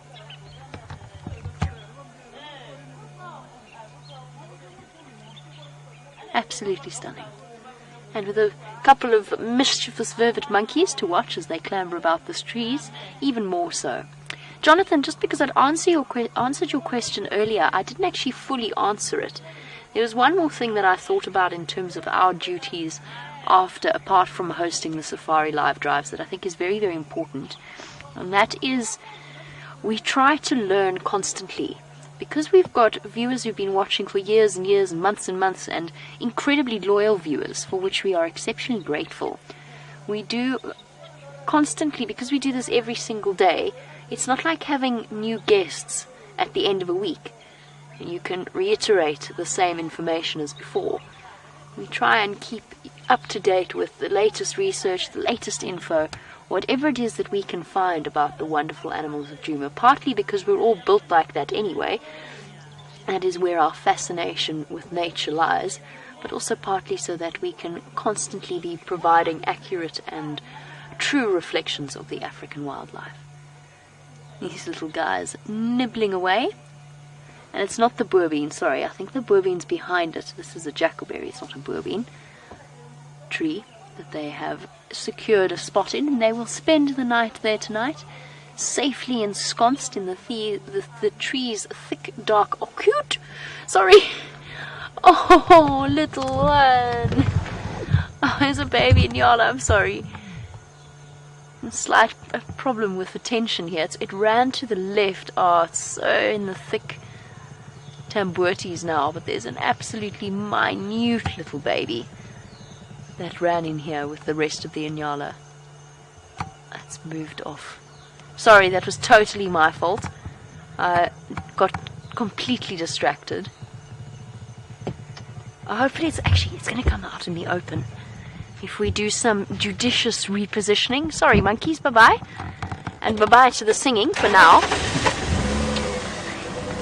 Sorry about that, everybody. I'm constantly alert for things going on around us, and this little baby nyala is so tiny. It's not quite as small as the one that you saw while I was on leave, which I saw screenshots of, and it looked absolutely adorable. But it is exceptionally small. Let's try. Come on, guys. Come out into the open. Oh, I've lost it. Let's just see if they do decide to come out. Ah. Sorry, everyone. Got everybody all excited and the little baby has disappeared. Oh, hold on, might. There's the front runner of the group, and the baby ran ahead to join her. She's going to pop out into that opening there. There we go. Come on, little one. I can actually see you. There, oh, here we go. Well done, Jandre. Awesome camera work. Gave him a seriously tricky job there. Incy wincy. Little fluff ball of an nyala. Probably only a couple of, maybe a week or two old. On solid legs, as all antelope species have to learn to walk and run pretty much as soon as they are born. It's an incredible thing. Oh, here we go, gonna get in the open.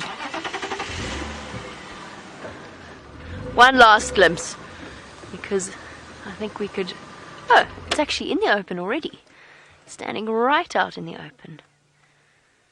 Isn't it cute? With its giant fluffy tail. And the fluffy fur all down its back. Very brave little baby leading the way.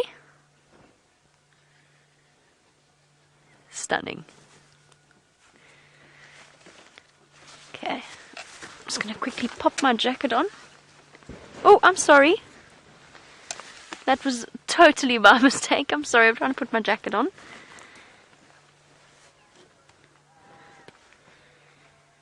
They're listening. They've come for the singing as well. They've come to listen to the singing.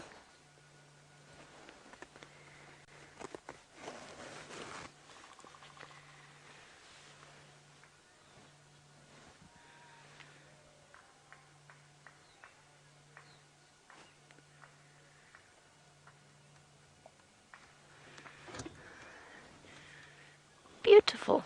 I'm so glad you all enjoyed the music. I did sort of toss up whether or not to come here, but then I thought, well, if I wanted to listen to it, I'm sure that you all would as well. Okay.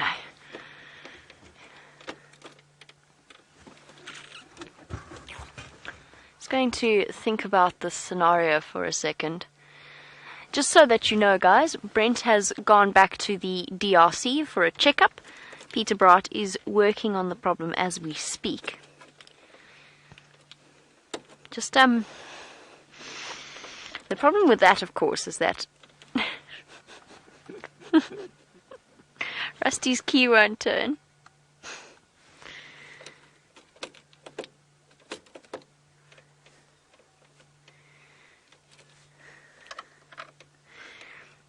Okay, hold on.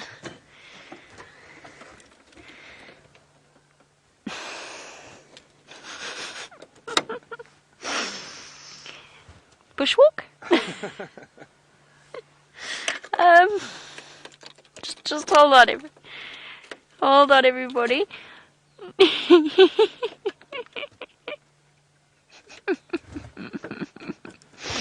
All right, did it. Bravo! Magic touch. Now that was just sheer force. Rusty's ignition has always had a little penchant for keeping us guessing as to whether or not the key is ever going to turn. Now, VM taught me a fantastic trick with that, and it concerns a little bit of jiggling here and there. Whenever it locks, you've got to give it a little push and pull. I don't know. As I've said to you before, VM the cameraman is actually a secret agent. I'm convinced of it. Or a double agent or something. He's something mysterious. And he has a way of solving that particular problem. So there we go. All is well. We are still on our own though, as Vendi has to have her signal sorted out. But that is quite alright. It is now getting too late, obviously, for us to go and see Shadow, even if she has crossed. But we'll start heading back towards Djuma. Perhaps we'll be lucky enough to encounter some of our hyenas. They might decide to pay us a visit, even though we're feeling solidly rejected, since our clan has moved themselves to Manyaleti, where they have found a den site there. Terribly disappointing.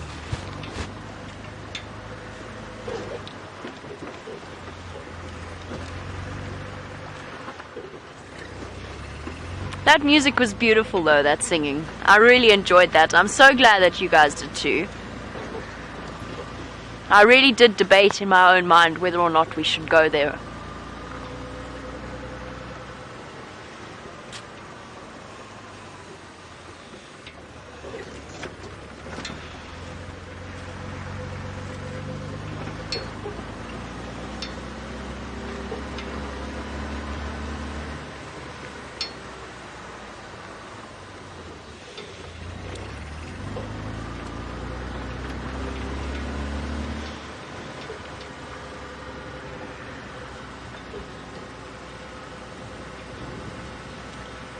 A big hello to HKP, just on general questions on general subjects. Earlier on we stopped at those beautiful impala, and HKP was wanting to know or questioning whether or not impala and gazelle are the same thing.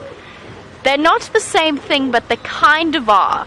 So essentially a gazelle is a type of antelope, just like an impala is a type of antelope and a springbuck is a type of antelope, and the Traphalagus family, the kudu, the nyala, the bushbuck, they are a type of antelope. So all gazelle are antelopes, but not all antelopes are gazelle, in one of those peculiar sort of Mensa-style IQ tests. So impala are not gazelle. They are, of course, related to gazelle in that they fall under the antelope ruminant heading. But we actually don't get any of the gazelle in this particular area. If you go up towards Central and Eastern Africa, Thompson's gazelle, you get all kinds of different gazelle springing around there, and they essentially fill exactly the same ecological niche that our impala do here. The same way if you go in towards the western parts of South Africa, you'll get the springbuck, which again essentially fill the same ecological niche themselves. So impala are not gazelle, although that's a very, very common misconception. They are their own type of antelope, and in fact, bizarrely enough, impala, unlike most of our antelope species, they fall under their own tribe completely, because the antelope family is divided up into tribes. In the Traphalagus ones, or the ones I mentioned, the cephalophynes, the small dwarf antelope, the duikers, the steenbok, and so on. The impala is one of the only ones out here that is all alone in terms of its family and in terms of its grouping, its tribe within the family antelope. And just an interesting, strange little fact there for you. And then, as I said, you go towards the Western Cape and you get the springbuck in those places. And I think something very similar happens. It's just a linguistic thing. Gazelle has sort of become synonymous with antelope. And it's not really, it's the same way where in a lot of countries, particularly America, a turtle refers to all of the Chelonian family, which includes their own distinct grouping of tortoises, turtles, and terrapins, all of which are different things, but have all fallen under the heading of turtle. And I think it's a very similar thing that's happened with the terming gazelle, coming to mean all kinds of antelope, all species of antelope.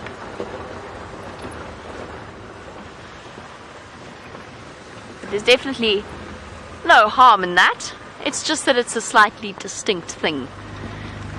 This is one of the best times to be out in the African bush, searching for all of the mysterious nocturnal creatures. We had such a marvelous evening yesterday where we pulled up next to the bushbaby nest that we know about, and since it's I'm kind of tempted to do it again because it's on the way back home. It's the route that we were going to follow regardless. I might decide to stop off there and see if that works, although pushing it twice in a row might be a bit of an exception. But we stopped at that little bushbaby nest and we shone the torch at the entrance, and he popped his head out, he or she popped its head out through the hole and blinked at us sleepily with the most perfect timing. And I suppose if you're driving... Hello guys, off you go, don't panic. If you're driving out here all day, every day, you're bound to have those magic moments.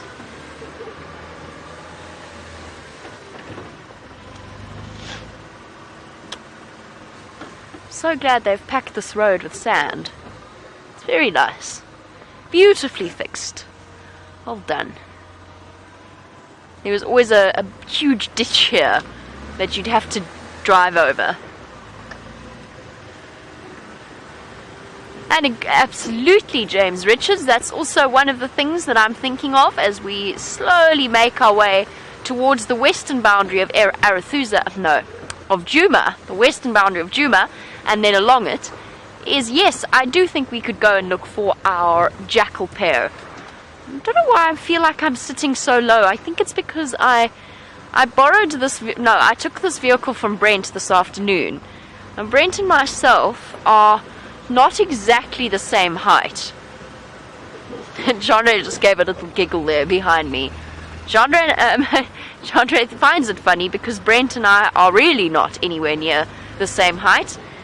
And I think that's why. I think I'm missing an extra booster. I really need to invest in some kind of cushion to help boost me up so that I don't feel quite so small in this Land Rover. Because now I'm sliding and trying desperately to stay on this combination of blankets that Brent has supplied and left behind. We're sharing the vehicle with several people of very different sizes. James and myself, unfortunately, I think fall quite close into the same category.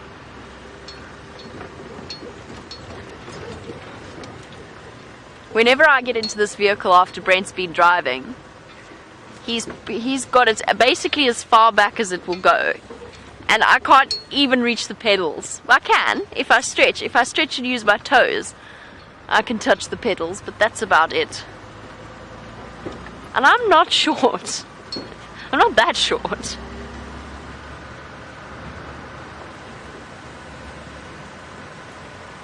Now we'll go look for our jackal pair, James Richard. We'll also stop at some point and have a look at the beautiful moon. Not just yet, though. We certainly have the camera for it, though.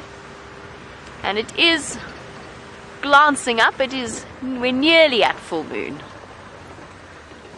I'm hoping that this cold front doesn't cover it with clouds.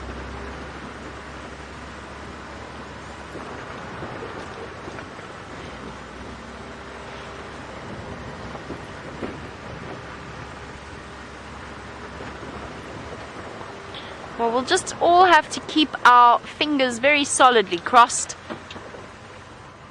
I wonder where that came from. Sorry. I was going to say keep our fingers crossed that Shadow decides to come across onto Djuma at some point during the night, although we'll have a good chance of finding her on Arathusa if she doesn't. Either way, it would be marvelous. But I wonder if any of you know the origin behind crossing one's fingers for luck. Because it's just occurred to me I have absolutely no idea. And a lot of English expressions you can kind of guess at where they came from. But I have no idea where crossing one's fingers stems from, where that process stems from. It sounds like it's almost a superstition. And So if any of you know, I would be thrilled to hear from you.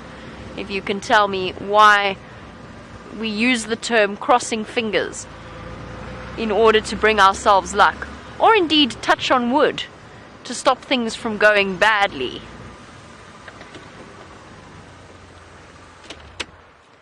Oh, please stay like that. That's really cool. How awesome is that? They are such beautiful birds.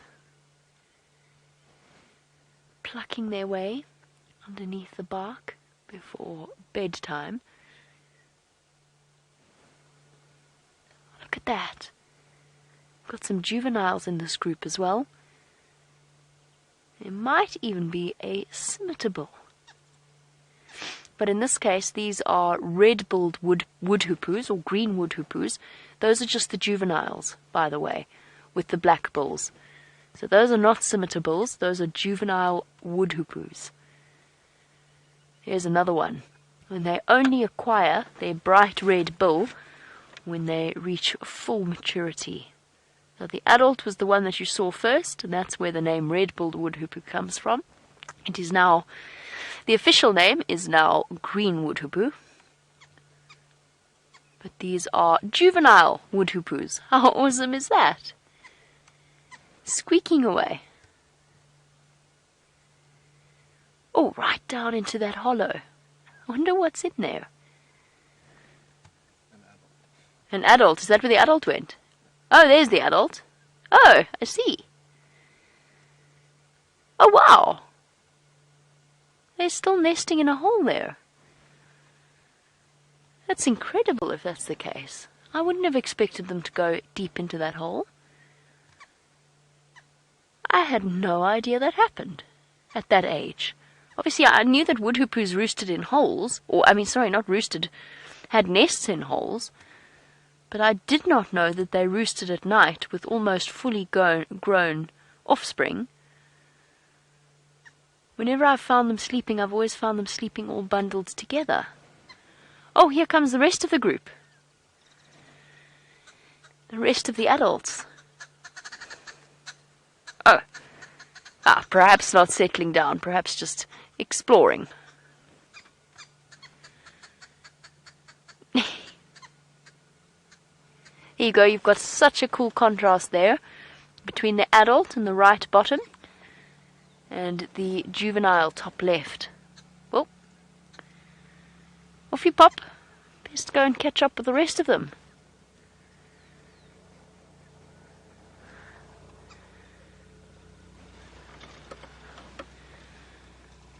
These are definitely one of my favorite birds to see, especially whenever I go home to Johannesburg, which has some extraordinary bird life.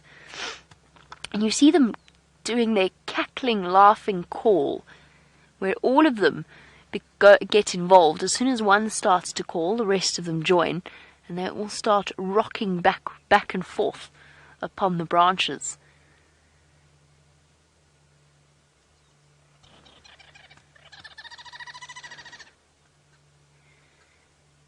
Oh!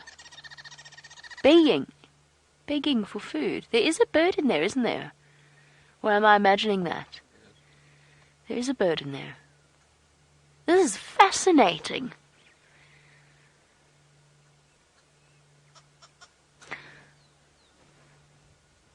Oh, there is. How cool is that? They've got a maze of holes in this particular silver cluster leaf tree. I always knew that wood hoopoes, just before they went to bed, they often perched in a next door tree, made a lot of noise. Oh, gone. Whoops, your whole family's gone, buddy. You better catch up with them. Oh no, there must still be an adult in there. But yes, I always knew that they made a lot of noise in a neighboring tree and then moved off quietly to roost in a nearby one. So kind of like it's like a diversion tactic, drawing attention to one tree and then going and roosting in the other. But I'm surprised to see them going in and out of these holes. And now they're coming back again. So they must be planning on roosting Well, maybe. We'll have to come here tomorrow and find out. I'm now intrigued. I know that they nest in holes, but I didn't realize that at this age, with the juveniles almost fully grown, that they would still all be trying to squish in there.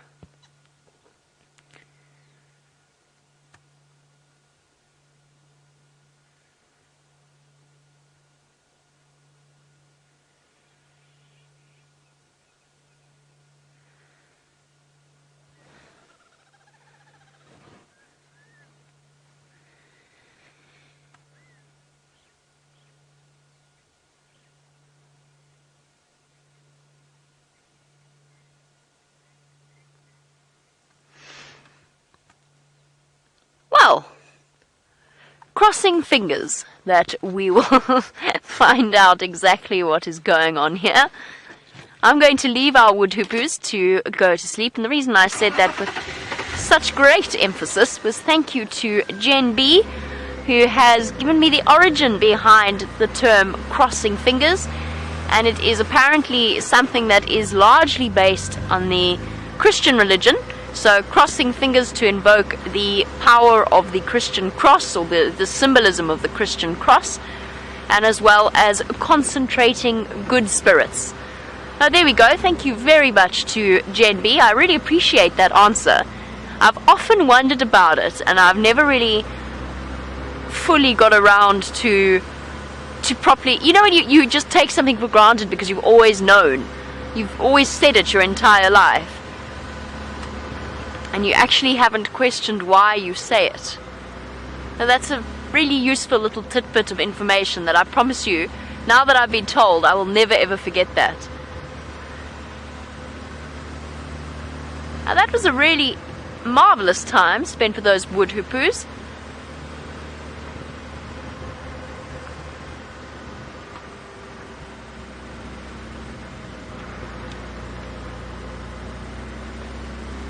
Apparently, the knock-on wood idea came from people hitting trees to prevent bad spirits from hearing them and preventing them from having their good luck.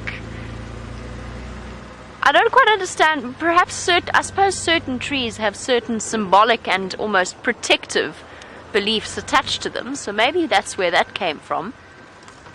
I know certainly in a lot of local cultures around here, having a tree... You've got to build the frame of your house, the door frame of your house, made of a certain wood. And you've got to make sure that it is a wood from a tree that is a good wood rather than a bad one. Sorry, I've got chaos here. Everybody bear with me one moment. This is usually stuff that would be done whilst we're off air, but since Brent is down... Oh, Wendy's not down. Wendy is up. On that note, let's go to Brent for an update.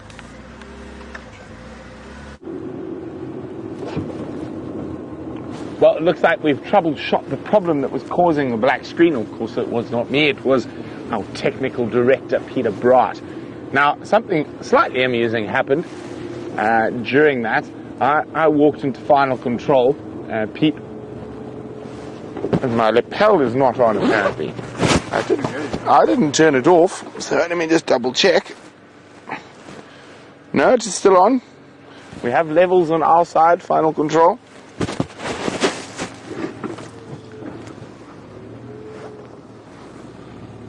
Okay. Camera mic. So, something quite amusing happened. So, I went to sit in the luxurious chairs of Final Control and watch Jamie as she drove around. And, of course, when Pete's working on the car, signal's off and we can't see the picture from Wendy. And Gerard and Pete were at the vehicle. I was sitting in Final Control, talking nonsense. And suddenly the picture for Wendy popped up, and there was an elephant standing right behind me. And they turned the camera right around, sort of saying, Brent, you need to come help us here. So, of course, I charged out. I had a very stern word with that elephant, and it ran away, fortunately. And what did I say? Hey, put that! Something like that. Chased the Eddie away. There were two of them, actually. And just had a good idea. It was an elephant cow that was chasing, he said we should name it Amy, after the movie Chasing Amy. Amy the elephant, I don't think I'll recognize her. I was more concentrated on removing her. Now, literally around our camp and around Final Control at the moment, the elephants are everywhere. But I'm hoping that some other form of creature might pop in for a little drink at the Galago Pan. So I'm moving my way around there. Now, just in case you've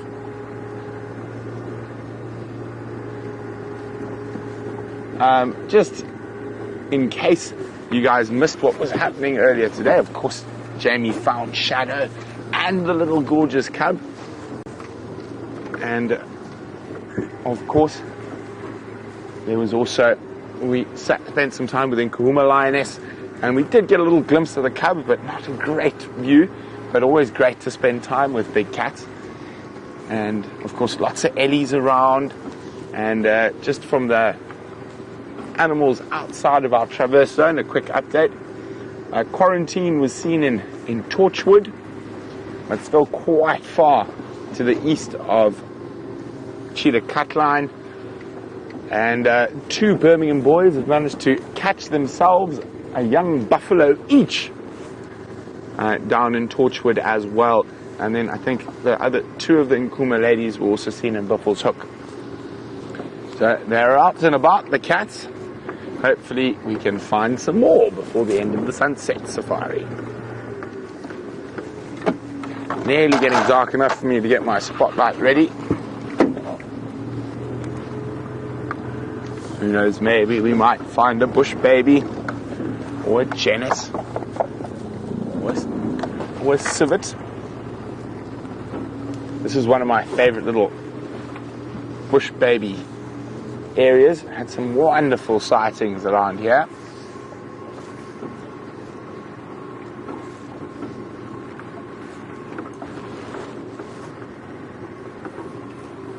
Of course, always a good area for leopard, lion, and hyena as well, in these little myriad of river systems near Galago and Vuyatela camp.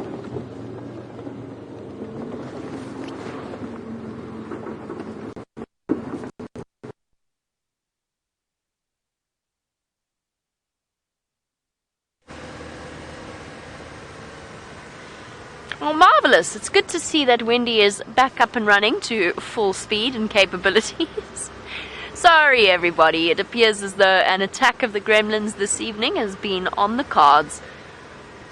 Well, luckily we are moving through into the evening, and I'm really hoping for a porcupine sighting tonight.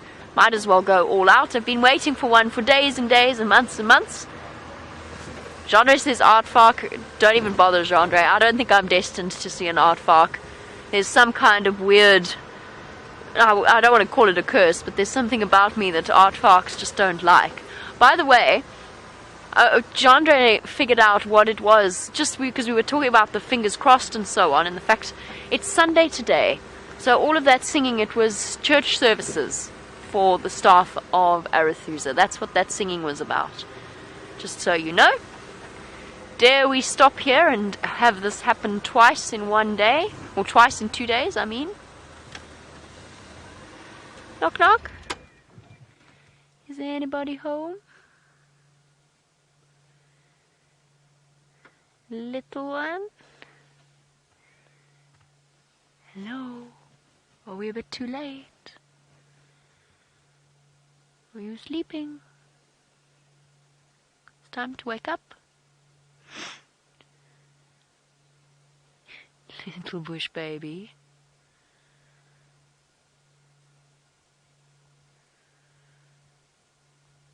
No movement. I can't hear anything. Well, it was a bit optimistic, wasn't it? To expect it to happen 2 nights in a row. Just makes last night even more magical. And just have a look at how absolutely stunning our evening sky looks. This with all of the dust in the air on the winter's evenings, it creates these breathtakingly beautiful, what did James call them? Awe-inspiringly savage sunsets. I'm still not entirely sure what that means, but I'm having a good chuckle at it anyway. Alright, well, either we've missed our appointment with the bush baby and it's headed out already, or it has in fact decided to spend a night elsewhere, or, third option C, is little bush baby doesn't want to wake up. It wants to stay asleep. In that case, we shall listen, and we will leave it to sleep away. The bush baby equivalent of having a morning lion, of course, because they are nocturnal creatures.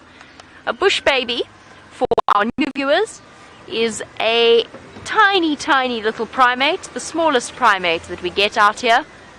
Much, much tinier than the vervet monkeys we saw, roughly this long, and only a couple of 100 grams. So that is what a bush baby, it's 200 grams actually, I believe, is the average weight of a bush baby.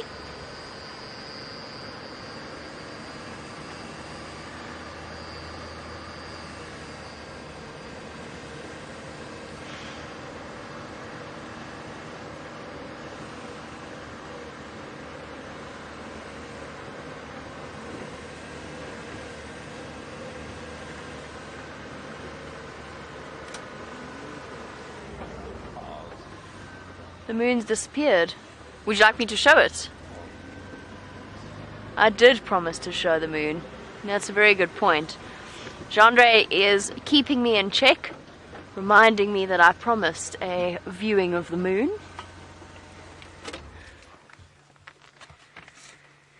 And let us stop and watch. And it's actually even more beautiful for the clouds racing across the sky. I'll promise to keep very, very still, Jandre. Because, of course, the further we zoom in, the more every movement becomes incredibly pronounced. Oh, love this camera. It does provide us with some incredible moments. A nearly full moon. Not quite there, but almost.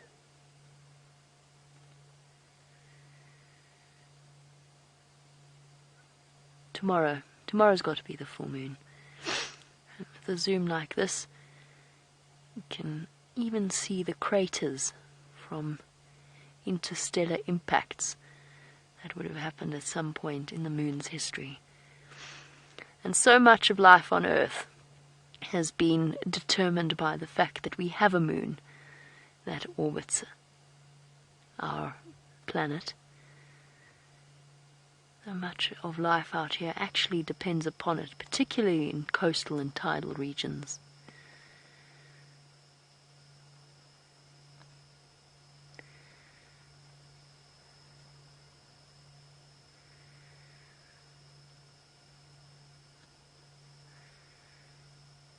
This looks so cool.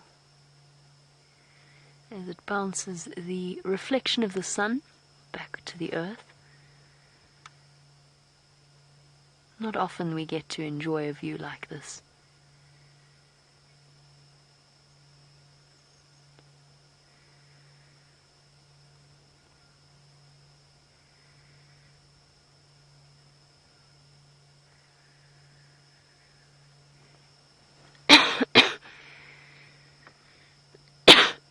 Sorry, ruining the atmosphere of the moment and not keeping still.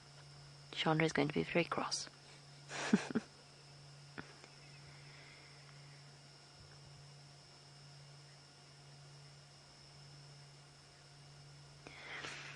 It is truly beautiful to enjoy this moment of peace. It's been a very peaceful drive, actually.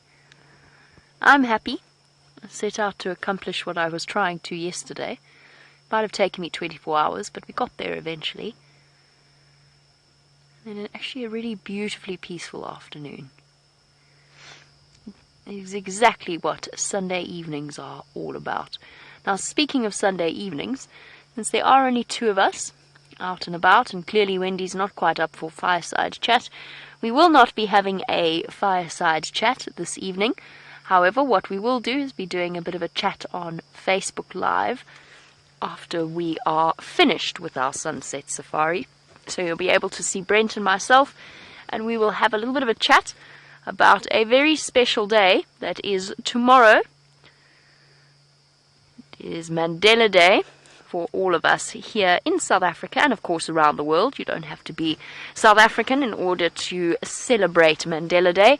So we will be chatting to you a little bit about that as we go into our Sunday evening.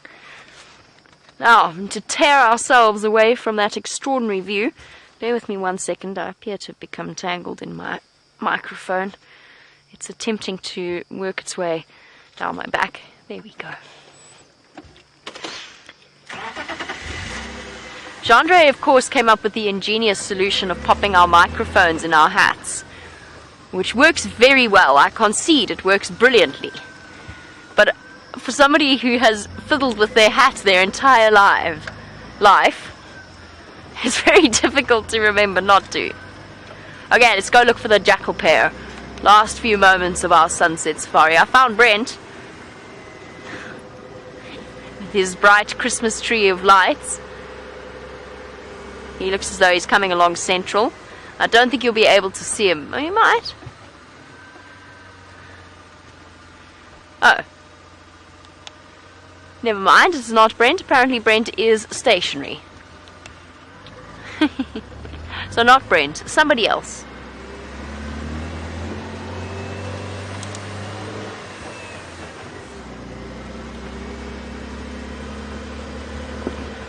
Well, the wonderful news is that when Brent is static, he has signal, which is why apparently he is standing still so that he doesn't miss the opportunity to say farewell to all of you. So for now, I'm going to send you across to Brent so that he can do his goodbyes, and I will catch up with you for the last few minutes of the sunset safari.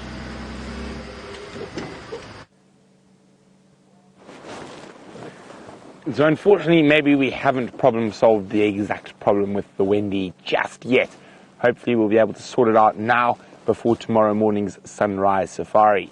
But it's been splendid having you on the back of the vehicle with us, and we can't wait to do it again in a few short hours. Hopefully cats abound, wild dogs play, and elephants trumpet on tomorrow's sunrise safari. So for the last few minutes of drive, let's send you back to Jamie.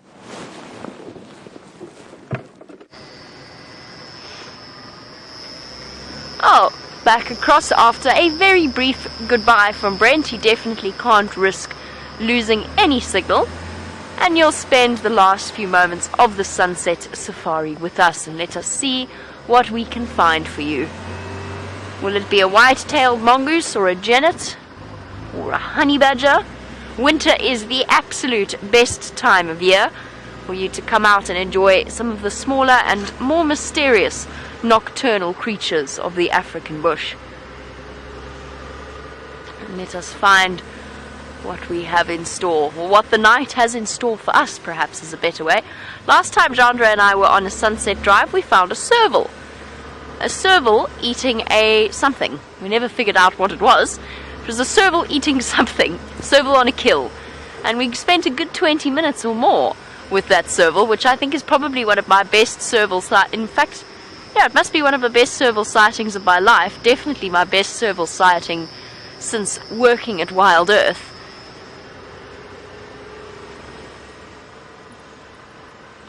But perhaps a serval then. The serval is a medium-sized spotted cat. Like a little miniature cheetah almost is kind of what it looks like. And you hardly ever get to see them. I have a feeling we might encounter some elephants as well on our way home.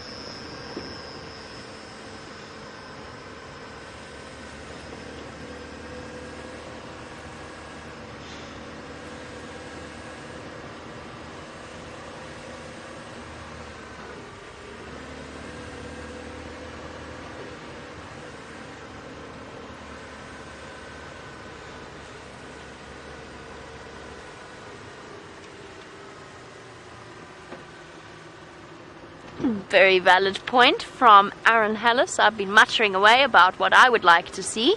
Aaron would like to know if there's any particular animal Gendre would like to see. Gendre? Polar bear. A polar bear, right. There we go. So we've got... Oh, I nearly turned into James there for a moment. I was about to say we've got our standard sensible response from Gendre. I take that. You want to, I know, I would also like to see a polar bear. It's probably not going to happen tonight, though. That's not possible. I mean, statistically, I know all things are meant to be possible. That's not possible. I'm sorry, Gendre, I don't mean to kill your dreams. Now I feel mean. I feel like I've hurt Gendre's feelings in telling him that he is not going to see a polar bear in the middle of the South African wilderness area. And you know what? Karma will be, I'll come around the corner and there will be a polar bear. Although I have to tell you, if that happens, I will eat my hat, Gendre. How about that? Okay. Cardboard cutout does not count, just in case you're plotting something. They have this cardboard cutout of a polar bear at the zoo to give people a sense of scale as to how big it is. And I remember as a child, it always used to be stored in this underground part of the Johannesburg Zoo. I remember as a kid running down there around into this dark, and the power was out, and there was this massive polar bear cutout looming over me. I'll never ever forget the sheer terror that struck me, because I was convinced that the polar bear had escaped and was about to eat me.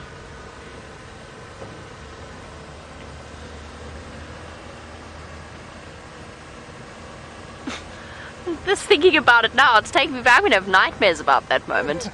Now I'm going to have bad dreams. No more dreaming of finding Shadow. We found Shadow today. Now I'm going to have nightmares of polar bears coming out of the bushes, lumbering out of the bushes. Sounds utterly terrifying, doesn't it? Oh, just Lost. There's a TV series with a polar bear on a tropical island.